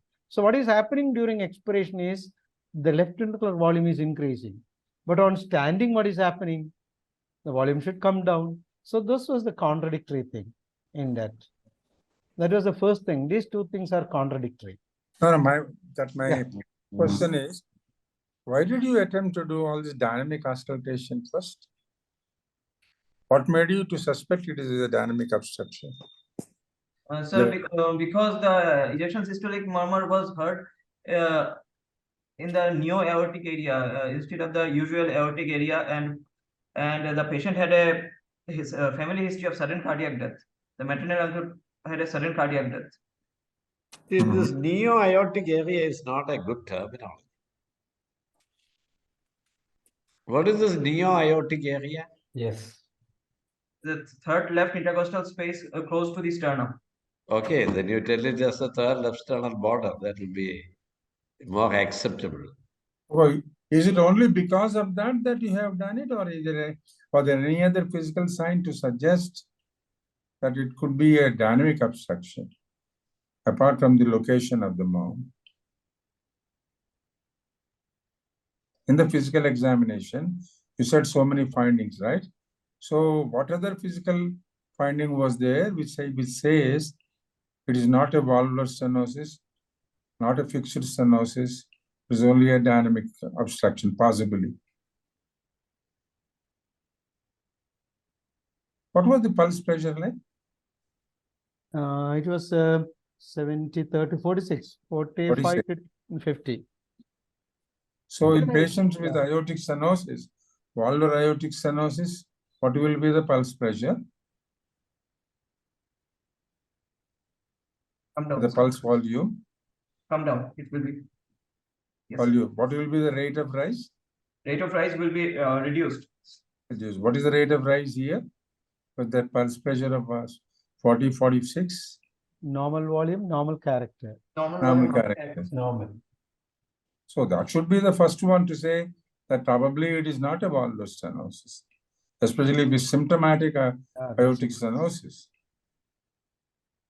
And patient is not very old. She is only about 59 years. Okay. Okay, same point. Can you just tell me the reason why the murmur increases on standing in this dynamic obstruction? Because the LV filling is reduced during standing. So during standing the LV filling is reduced. So the venturi effect is more. So the LV cavity size is lesser now. It's smaller. So the LVOT gradient becomes higher. The closure becomes more prominent. So it becomes more. The murmur also increases in intensity. No. So just let me put it in a more simpler terms. What are the three major determinants of obstruction? LVOT obstruction in dynamic obstruction. Three major determinants of obstruction. One, according to you, is end-diastolic volume. What is the second one? Contractility. Good. Contractility, very good. Third? Yes. Heart rate. Heart rate, no. No. No. Afterload. Afterload. Remember the formula, O standing for obstruction, O equals to C minus D. C standing for contractility, D standing for distensibility. So the obstruction is directly proportional to contractility and inversely proportional to distensibility. The more distensible the LV, the less will be the obstruction. So when will the distensibility increase? Either because of increase in preload or an increase in afterload. Okay, so these two, increase in our distensibility will decrease the obstruction. So these are the three major determinants. Okay, so my question to you was, why did you, once you decide that it is dynamic obstruction, why did you again choose to do this squatting business and other things? Sir, because I thought it was I mean to prove it. Okay. No. Second thing is, No. how did you do the Valsalva in this patient? So after a full inspiration, I asked him to expire against a closed glottis. Again, trying to expire fully with his nostrils closed. Is there any simpler method than that? Sorry, sir. Is there any simpler method of doing a Valsalva? Well, we can do it by pressing the abdomen of the patient and asking him to Just a piece of advice. In the examination, don't you ever bring Valsalva test, Valsalva maneuver into discussion, because you will get into a lot of difficulties. Simplest way of doing the Valsalva is to give the patient an empty bottle, ask him to blow into the empty bottle. Okay, so you will have to do it, and then it will be only against closed glottis you will be able to blow. Otherwise, no. But by and large, how many phases are there in Valsalva? There are 4 phases. What are they?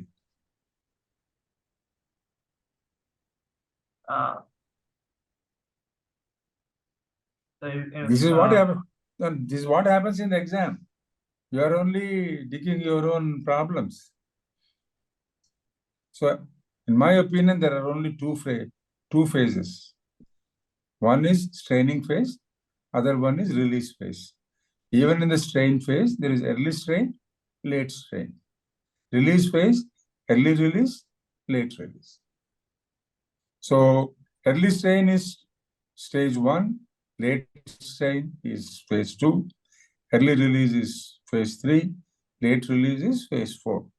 So what is the normal response in phase 4?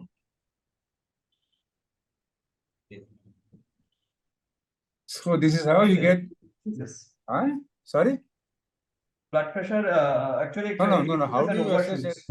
How do you assess at the bedside whether phase 4 is normal or abnormal? What normally happens during phase 4? If you overshoot, sir. Overshoot of what? BP. You are not measuring BP at that point of. What are you measuring at that point of time? Heart rate. Heart rate. So you get a bradycardia. So if you don't get bradycardia, what does that indicate?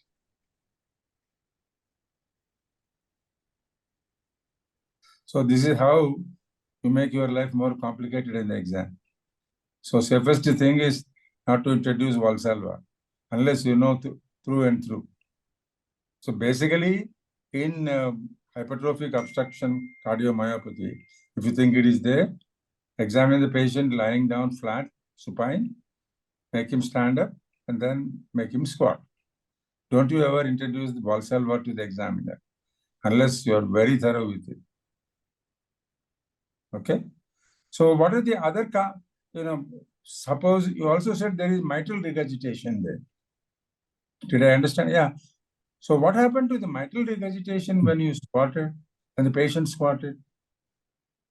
So it's apex, but it was No, kindly listen to the heard question. during inspiration. No. What should happen?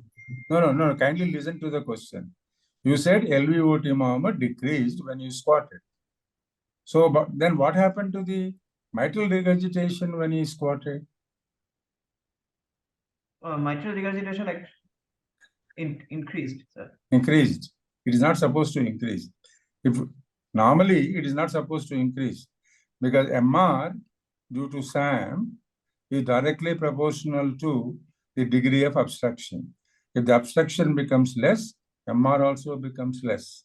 On the contrary, if the LVOT Muhammad decreases, but MR increases, it is a sign of an intrinsic mitral wall problem that is causing mitral regurgitation. You want to read more about it? Read the chapter on physical examination in textbook of cardiology by Hurst and Loeb. Chapter is written by Dr. Nishimura and Dr. Miranda. Entire thing is given. So why, we have to remember that MR is directly proportional to the severity of LVOT. Both go together. If there is a dissociation between LVOT obstruction and the MR, then there is a separate reason for MR. And that is organic or a structural disease of the mitral wall that is causing MR. Okay. Now there are people who have gone to the extent of doing that it is not possible to do this kind of a circus during the examination. So what they have done is to start a phenylephrine drip onto this patient and then see what happens to the LVOT murmur and what happens to the MR murmur. LVOT murmur decreases, MR murmur increases. That means there is a secondary or primary structural mitral wall disease. So what is the therapeutic implication of this? Assuming that you have made it out. Yes. That means there is there is another cause of a primary mitral regurgitation. My question to you is, what is the therapeutic implication of this observation? After this, that means the MR will come down after septal reduction therapy. That is exact. No, what you are telling is exactly the opposite of that. If there is a primary abnormality of no, sir. I meant to say if there is if I can rule out that there is a primary mitral regurgitation pathology, that means if MR is due to this SAM, or then after SRT, MR will reduce. So suppose the MR has not reduced it, LVOT murmur has reduced it. So what is the next plan of treatment for this patient?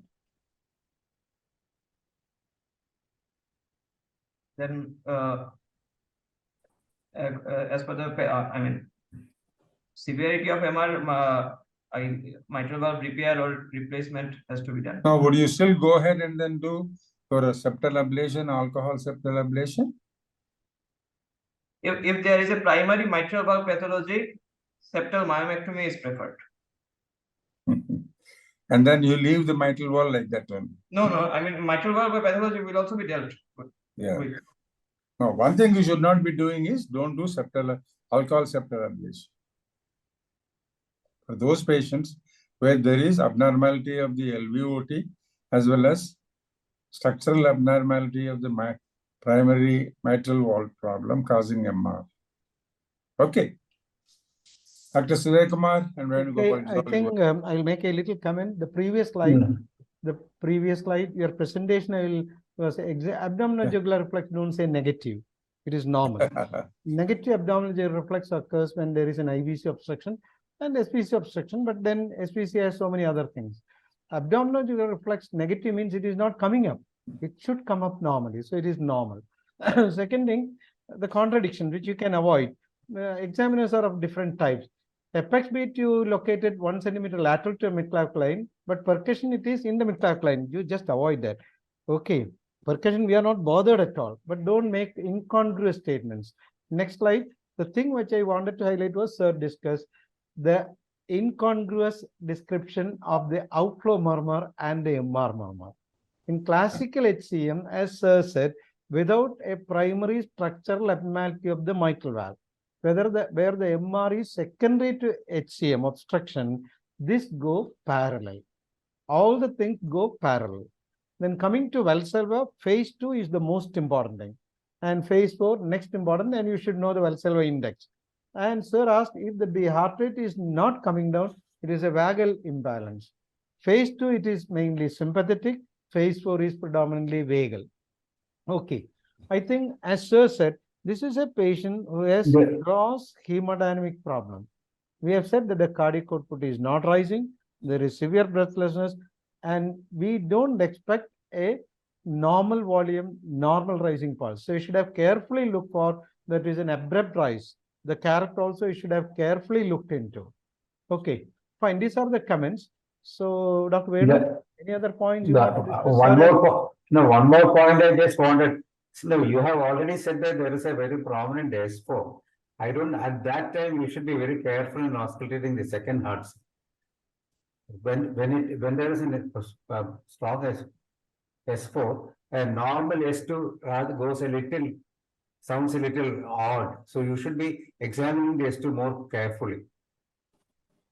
The question will be, how will you explain the normal S2? What are the factors influencing the second sound in this case? Especially the split of the second sound. So that also is important. Second sound. It's primarily determined by the outflow tract. Probably you might have modified it, because we all modify based on our concepts also. There is MR, what happened to the A2? There is LVOT obstruction, what happened to A2? So in one it is delayed, one it is early. So let us make it normal. But if you are dealing with hypertrophic obstructive cardiomyopathy with secondary MR, the factor which determine the second sound will be the LVOT obstruction, not the MR. MR is secondary. Obstruction. So it is the LVOT obstruction or associated bundle branch block which the patient can have. Okay, fine. Shall we go, Koshi? I agree. I think discordance between a lot of things. Yeah. The pulse, character, the heart size, murmur. So I think it should be made better. And the description of the second heart sound and all those things. I think we had a very lengthy discussion. Yeah. But the gross disparity was in that murmur. Okay, I think we should go. Incongruous. You should be. We'll proceed. Next slide. So your diagnosis and difference diagnosis. Next. Dynamic left ventricular outflow tract obstruction at the subvalvular level, a hypertrophic obstructive cardiomyopathy with mild mitral regurgitation with no significant pulmonary hypertension, no evidence of infective endocarditis. Patient is in sinus rhythm and NOIHA functional class 2 status with family history of sudden cardiac deaths. The only thing is mild MR. It is difficult to quantify the MR in such a case. Okay. I just wanted to know from the candidate, is there anything like a dynamic LVOT obstruction above the level of wall? Because LVOT obstruction is always subvalvular. Okay. Okay. So quantification of the MR, you should be careful in this case. You need not say with mild MR or with mitral regurgitation. Difficult. Yeah, difficult to assess the severity of MR because intensity of the murmur doesn't help us because the LV systolic pressure is rising. Now, did you get dynamic auscultation? Did you find that the murmur intensity and length was changing? The mitral regurgitation was changing. What was the change in the mitral regurgitation? Which all those things which we discussed. Okay. Do you have any differential diagnosis? Nothing. Okay, go ahead. I think with these findings, we will go ahead with the diagnosis of hypertrophic obstructive cardiomyopathy. Cardiomyopathy, yes. So shall we go to the investigations and management because we have finished more than 30 minutes? No, go through the ECG quickly. So 12 lead ECG with normal standardization showing sinus rhythm with ventricular rate of 60. 60 per minute. Okay. P wave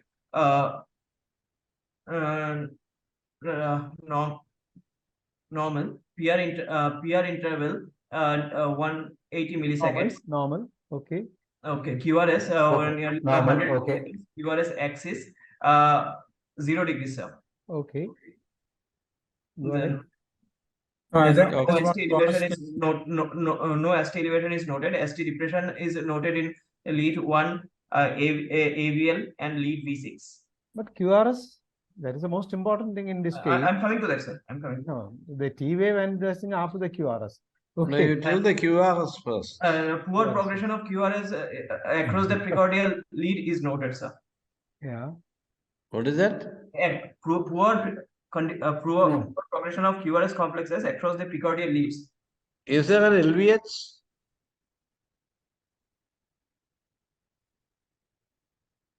What does V1 show? Lead 1. Is there LVH or not? Yes, sir. There is LVH with Yeah. LVH, sir. There is left ventricular hypertrophy. But my question will be, what are the things you look for in the electrocardiogram? That is what we have to do.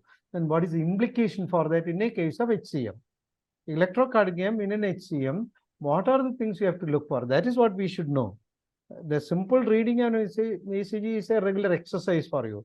But in a given case, what are the things you look for? Not for diagnosis of this case, but for risk stratification and so many other things. So that is what you have to know about the electrocardiogram in hypertrophic cardiomyopathy. Okay, that's the thing which you have to look for. Simple routine reading is fine, but my question will be how this ECG helps you in stratifying the risk of this patient is straight away is a case of hypertrophic cardiomyopathy. Okay, that's what you have to know. Okay, I just you have want to to read ask, that. is there any evidence of myocardial fibrosis on this electrocardiogram? Sir, maybe because R wave progression is poor across the precordial leads. So Is that the sign of fibrosis? no, that defines actually there is loss of viability. No, Tissue. no. It need not be. Mm. It need not be. Obviously, he is not You are aware not of familiar. So you Not read up Yeah. the electrocardiographic clues for high risk case of HCM, starting from the PV, PR, QRS, pre-excitation, all those things you have to look into. Don't jump to these things. And in the QRS and STT, what are the things you have to look for? Basically, the QRS fragmentation, the type of depolarization, then the secondary changes, QT interval, all those things, because we have to find out whether this patient, HCM is defined, is at risk for sudden arrhythmic events. That is the thing which you have to look for. Read up. Okay. Shall we go to the X-ray? Okay. Sure. X-ray. X-ray chest peer view. Because we are running short of time, just I will ask, is it contributory or I not? think you can. Yes, so actually I can see mild cardiomegaly. Okay, with, that we have picked up clinically 1 centimeter beyond the midclavicle line. So, and then pulmonary venous hypertension. does he have pulmonary venous hypertension? According to this X-ray, yes, sir. And less likely because you look at the right side, the lower lobe vessels are more prominent than the upper lobe vessels. Don't compare Yes. left side because left lower lobe vessels are masked by the cardiac lobe. Right side, the pulmonary lower lobe vessels are, to me, definitely it is more prominent than upper lobe vessels. And pulmonary artery size you have to look into, it is normal. So as expected, this X-ray doesn't contribute. And in HCM, it may not contribute significantly unless the patient develops LV epical aneurysm, which is of great significance. Left ventricular systolic dysfunction. These are the, so but now what we are looking at is he a high risk or a low risk case? HCM we have diagnosed clinically and obviously it will be supported by echocardiogram. So your approach should be not the real diagnosis as such, risk stratification and planning the management. If there is an LV epical aneurysm by X-ray, or if there is pulmonary venous hypertension, then it could be diastolic, but very unlikely to be due to diastolic dysfunction alone. If there is significant pulmonary venous congestion, or if there is an LV epical aneurysm in an X-ray, LA is useful, LA is dilated, this indicate a relatively high risk. That's the thing which you have to look for in the X-ray. So ECG X-ray is to assess the risk of the patient for arrhythmic events or SCD, all those things. That is the prognosis. Okay. I think we should go further. Echo. So peristernal long axis view. It shows we can see that LA, LV, and aorta and part of the RV.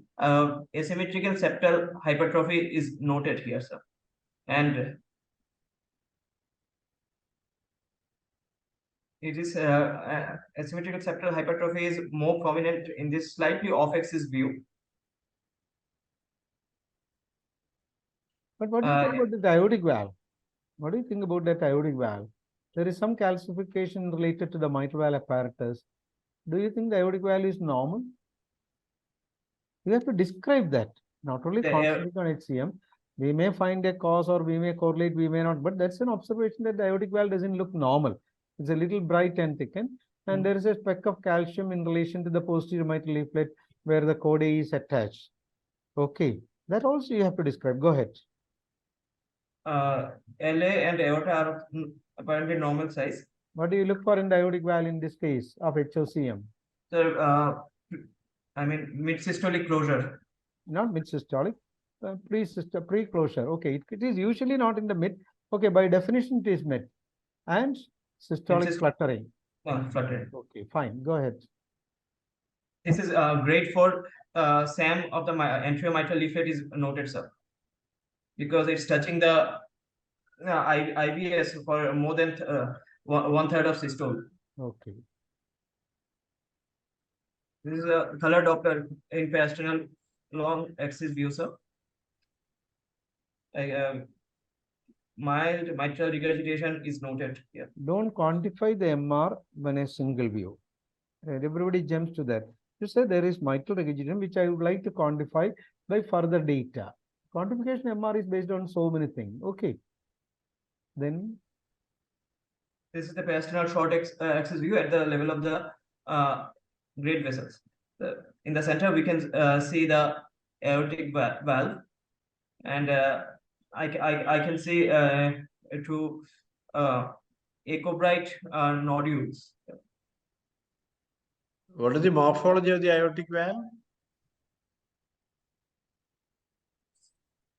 It's not clear, sir, here. Most probably trileaflets.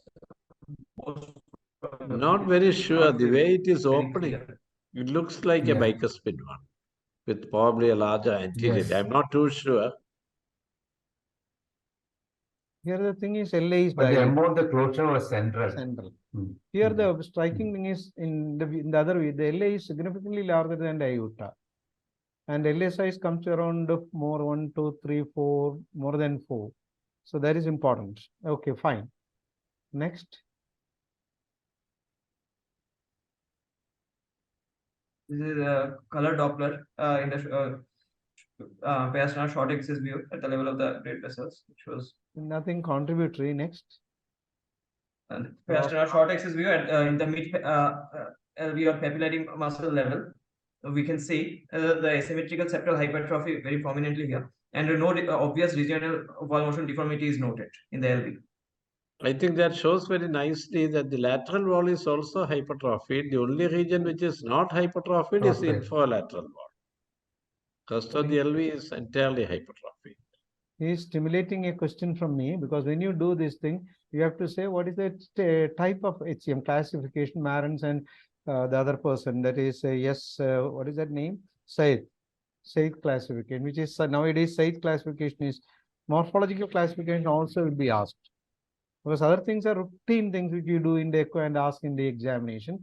But we ask what is the type as per Marans and Said's classification. That also you have to be careful when you are doing the echocardiogram. Go ahead. Sir, this is ejection fraction measurement in Keiko's method.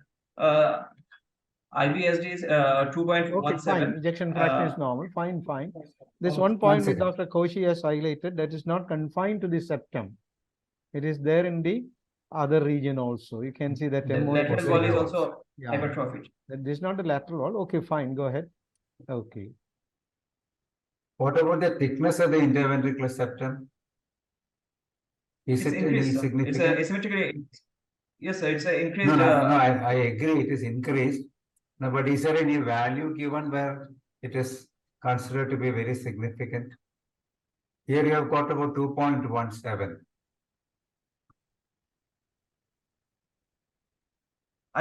Sorry, sir. Okay. Proceed.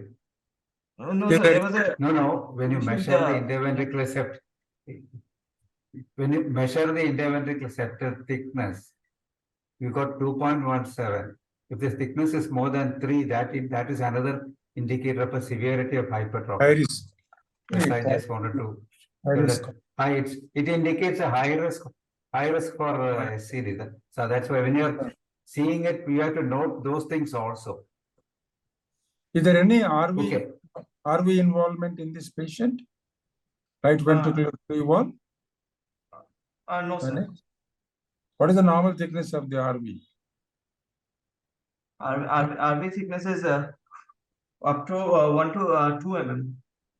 Huh? How much? Certain questions are quite unfamiliar questions. Be careful. Be careful. There is when a question comes, you should see whether it's a familiar question or not. So, many questions which you are asked are unfamiliar. So be careful in answering. You need not answer them. Nothing will happen. Okay, fine. Fine. My question is based on this picture. I will ask what is the type or the Maron's type or site type.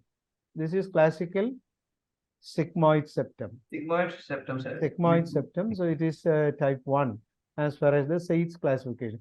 Specifically look for LV apical aneurysm and a clot. That's very important because there is nothing, but you have to concentrate on the LV apex. And then obviously you will be going for global longitudinal strain, all those things. Gradient you have measured? Yes, sir. This is okay, fine. Gradient. Okay. Okay. So what does it show? Dynamic gradient. Yes, sir. What is the factor which made this dynamicity? Sir, during expiration, the LV size becomes smaller because of. So you thought it was related to the respiration. So you should have that thing also. Fine. Because there is a pattern and without change in the cycle length. Without change in the cycle length, the pattern has changed, indicating that the volume factor or the preload factor or Sir said distensibility factor is the important thing. Okay, fine. What is the classical description of the shape of the pulsar Doppler of the LVOT obstruction? Sir, this one is dagger shaped, sir. Why is it dagger shaped?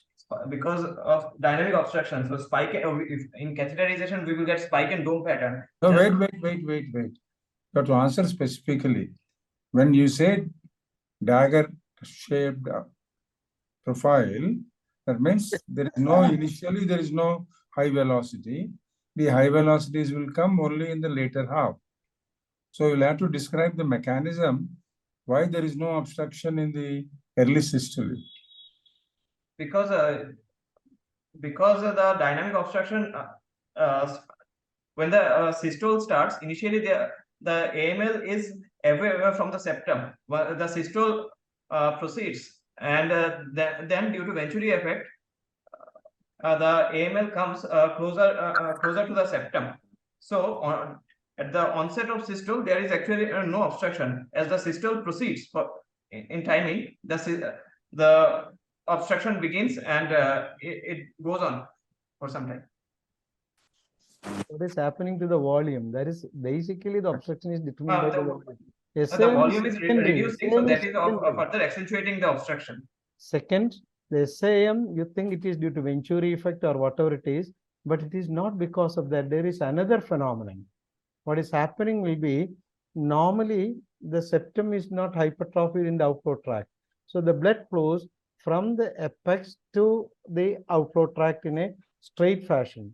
Whereas here, there is abnormal alignment of the septum. So what happens is, the initial part, the ventricle contracts and pushes the blood towards the posterior aspect, towards the LV inflow, which pushes the mitral apparatus anteriorly. So you get SAM of AML as well as PML.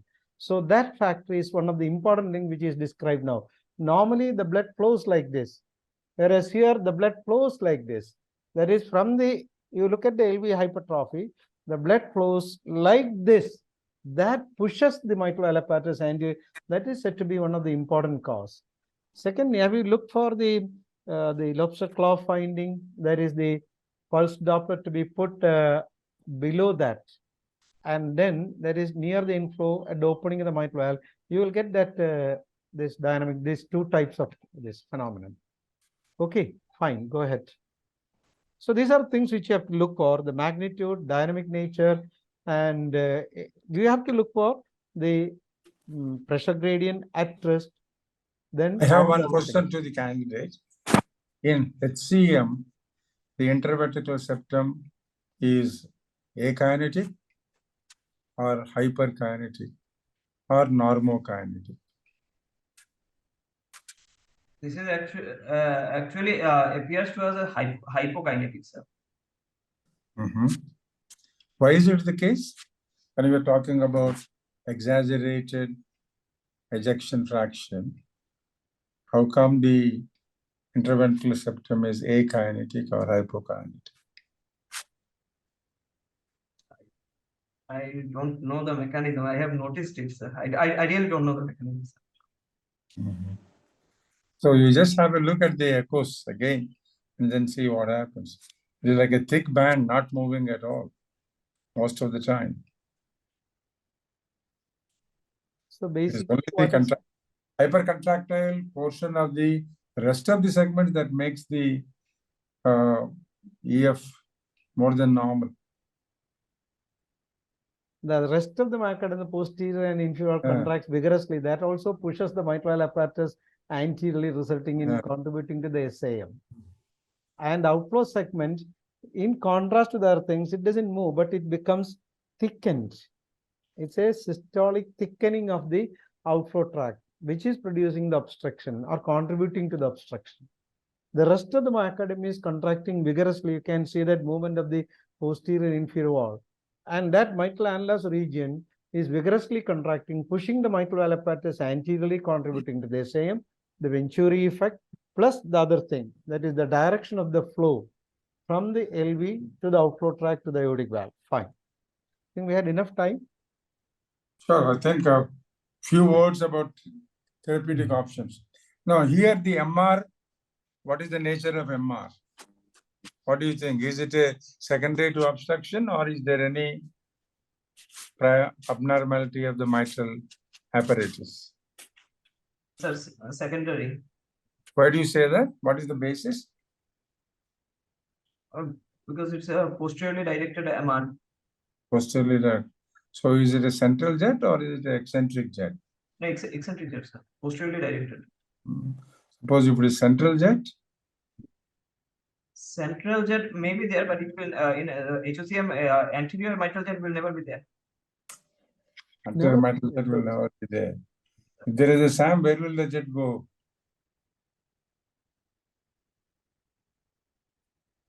Goes posteriorly, sir. Posteriorly or central. SAM include only the anterior leaflet or posterior leaflet or both or none? The anterior. Only. PML is never involved according to you.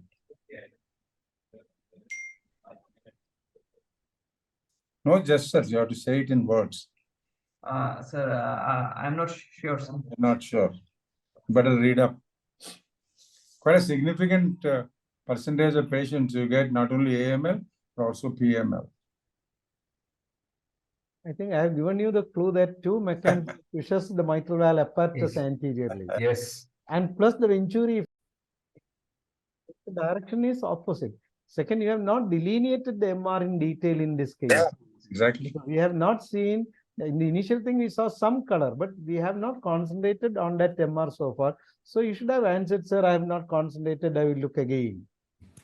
quantification of the MR and primary versus secondary MR.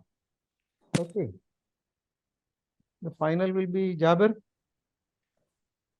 Therapy. Jabir has left. No, sir. I'm here. Time factor. You are very much there. Okay. I'm here. I was listening to the entire discussion. So let me first thank all the faculty who took their time and energy to be here for 2 hours with us and taught us very well. And I must thank Dr. Nilanjan. I think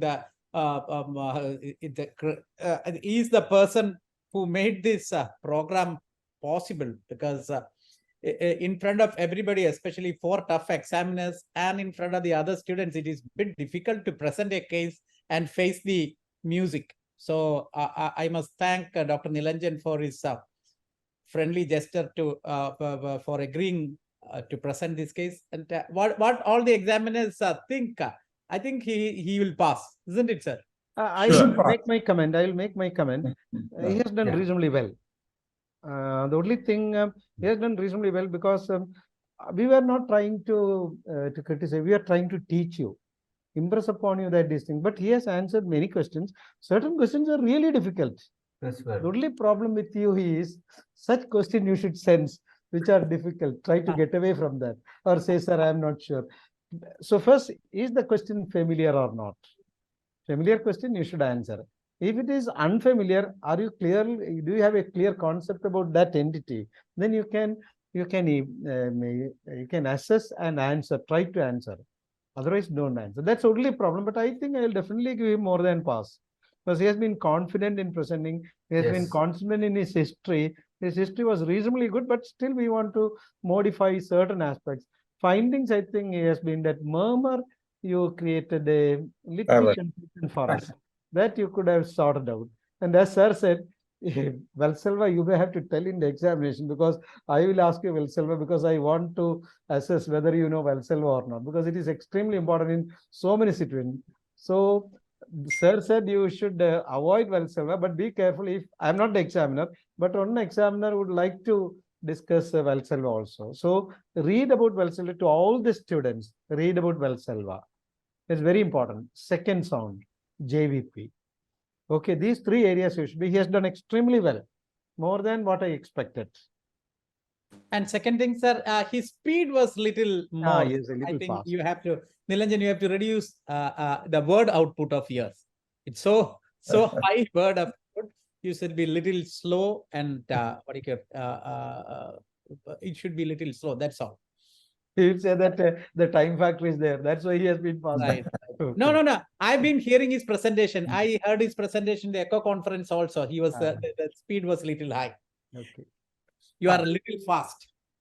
So reduce your speed so that it gives more. It will be more. There will be more clarity to what you say. I think you did wonderfully well. That's good. Koshi sir and Venu sir. He did well. He did well. Certainly, he did well. Yeah, As he did everyone well. mentioned, I I think think it's okay. there's And still more description about the second heart sound and all those things. He did well. The contradictory statements should be avoided. A little careful. Yes. See, the exactly. point is many of presentation like this, we know that you know the diagnosis.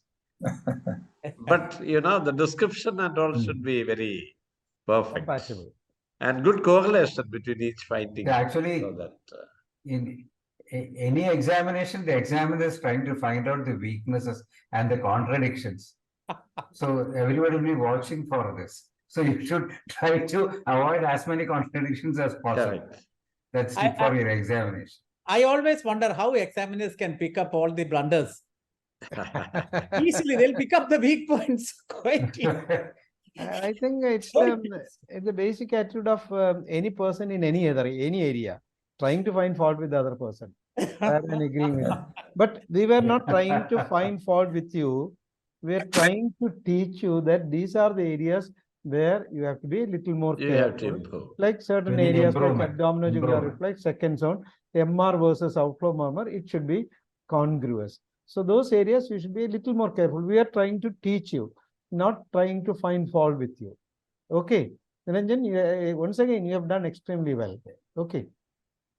So I thank all the faculty and I thank all the people who have, all the, that's called delegates who have Participants. attended this meeting and spent their time to attend this meeting. I'm sure that everybody has gained. And could you tell the winners of the quiz? Yes, doctor. The first question winner is Dr. Simna. Dr. Simna. Doctor, are you there? Dr. Simna is there. Yeah, I am here. And yes, doctor. Dr. Please, Simra yeah. is from which college? Yeah, I'm from Trivandrum Medical College, sir. Oh, okay, okay. Why don't you switch on the video? Switch on the yeah, video. yeah, Switch sure, on. sure. Yes, sir. Yes. Basically, Not you yet. belong to, yeah. Yes. You belong to which place? Good. Yeah. You Okay. belong Sir, yeah, I live in Trivandrum, sir. to Trivandrum. Trivandrum. Okay. Okay, you are from Trivandrum itself. Good. Yes, sir. Okay. Second, I think you got a prize in the ICC also. Isn't the Yeah. ICC quiz? Yes, sir. Yes. Yes. Yes, sir. Okay. Oh. Yes. second prize. Okay. Second question winner Next, is second. yes, sir. Dr. Atish Kumar, senior resident from Trivandrum Medical College. Dr. Please switch on your video. Each question or first prize, second prize? No, It is sir. not For, determining. every question, the first the correct five Okay, response is there. Ratish. Together, isn't it? Right. Dr. First Atish response. Kumar. First Ratish. Okay, Okay. nice. Yes. You are familiar. Yes. And the third question winner is Dr. Nilanjan Majumdar. Third question. Niranjan is the person who presented. Okay. He is the one We who have was- seen him. Nilanjan We have Majumdar. seen him. Yeah. Okay. He Okay. is presenter. Okay, so Okay, you get a okay. bonus. Okay, you get a Nilanjan, good. bonus mark also. Okay, Yes, sir. fine. Yes, sir. And the fourth question winner is Dr. Shushma. Dr. Shushma. Doctor? Ma, Dr. Shushma? from Yes, doctor is there. Ma'am? Dr. Shushma? Doctor? She's And there only. Nilanjan presented a case in the ICC conference, this ECHO conference also. and then he will clearly get through in the examination because he has the biggest experience of facing the examiners. Okay. Dr. Shushma is not responding. Ma'am is And there. next, next. Okay. The last question winner is Yeah, Dr. sir. Yes, madam. Yes, madam. Video. Which college do we belong to? Which college are you from? Calicut Medical College. Calicut. Okay, okay. Your video, please. Yeah, look at me. Yes, sir, sir. Okay, fine. Fifth question. Yes, doctor. Fifth question winner is Dr. Nitin. Dr. Nitin. Yes, Sushma. Yes, sir. Okay. Okay. But what is the criteria? I didn't follow. First Dr. question. Nitin. so many Doctor, the people have first, doctor, the first correct answer. The First response. First response. Okay, First fine. response. Okay, first response. First response. Okay, First correct fine. response. Good. Correct response. Dr. Nitin. Dr. Nitin is the last winner. Okay, Dr. Nitin. I hope he is there. Okay. fine. Okay, Yes, sir. yes, Thank you. fine. So we shall meet Okay. for the next meeting towards the end of the September. I'll, Okay, thank you, Jabir. Thank You organized Jabir. everything very nicely. Yeah. Thank you, sir. Thank you. Thanks to Jabir, Yes, Venu, yes. Koshi, and Rao sir. Thank you. We learned a lot. Thank you. Thank you. Thank you. Literally we learned. Every Yes. case discussion, we are learning a lot. Yeah, but we are forgetting it fast also. A lot. Sir, I think Yes. there was a monograph Okay. hypertrophic obstructive cardiomyopathy you were talking about because it has a lot of information. I think the students should read that. Which is the reference, sir? The one HOCM you sent to us. Yeah, that is the one where Dr. P.S. Reddy wrote an article on systolic murmurs. That was the first, which is quoted even in the Harrison's textbook of medicine. That was BSc. the P.S. Reddy, Dr. James Shaver. PS ready. PS ready. P.S. Reddy, their systolic murmurs, and even the current Hurst and Loeb, the chapter written by Nishimura and his group, Miranda et al., is very well written, especially the dynamic auscultations and interpretation of the jugular venous pressure as evaluated by the venous Doppler. Okay, sir. So you can do the Doppler of the right atrium and right ventricle and then invert them and then see them as jugular venous pressure waveforms. This is velocities, that is pressures. So if you invert them, it becomes like that. So I think every one of you should read the chapter, physical examination chapter in the First. First volume of the Hurst and Lowe. First. Shall I add a final information regarding HOCM? A right-sided murmur which decreases with inspiration is a right ventricular outflow tract hypertrophic cardiomyopathy. RV outflow tract HCM, RV outflow tract in HCM, the murmur decreases because the right ventricular volume increases. Okay, fine. Thank That's you. for the postgraduates. Thank you. Who want to Yes, get sir. That's a distinction question, sir. That Distinction will question, distinction. But they will For, never forget. None of them are going to forget this For thing. Nilanjan et al. Okay, Okay, fine. sir. Thank you. Fine. Good Thank you. night. Good night. Thank you.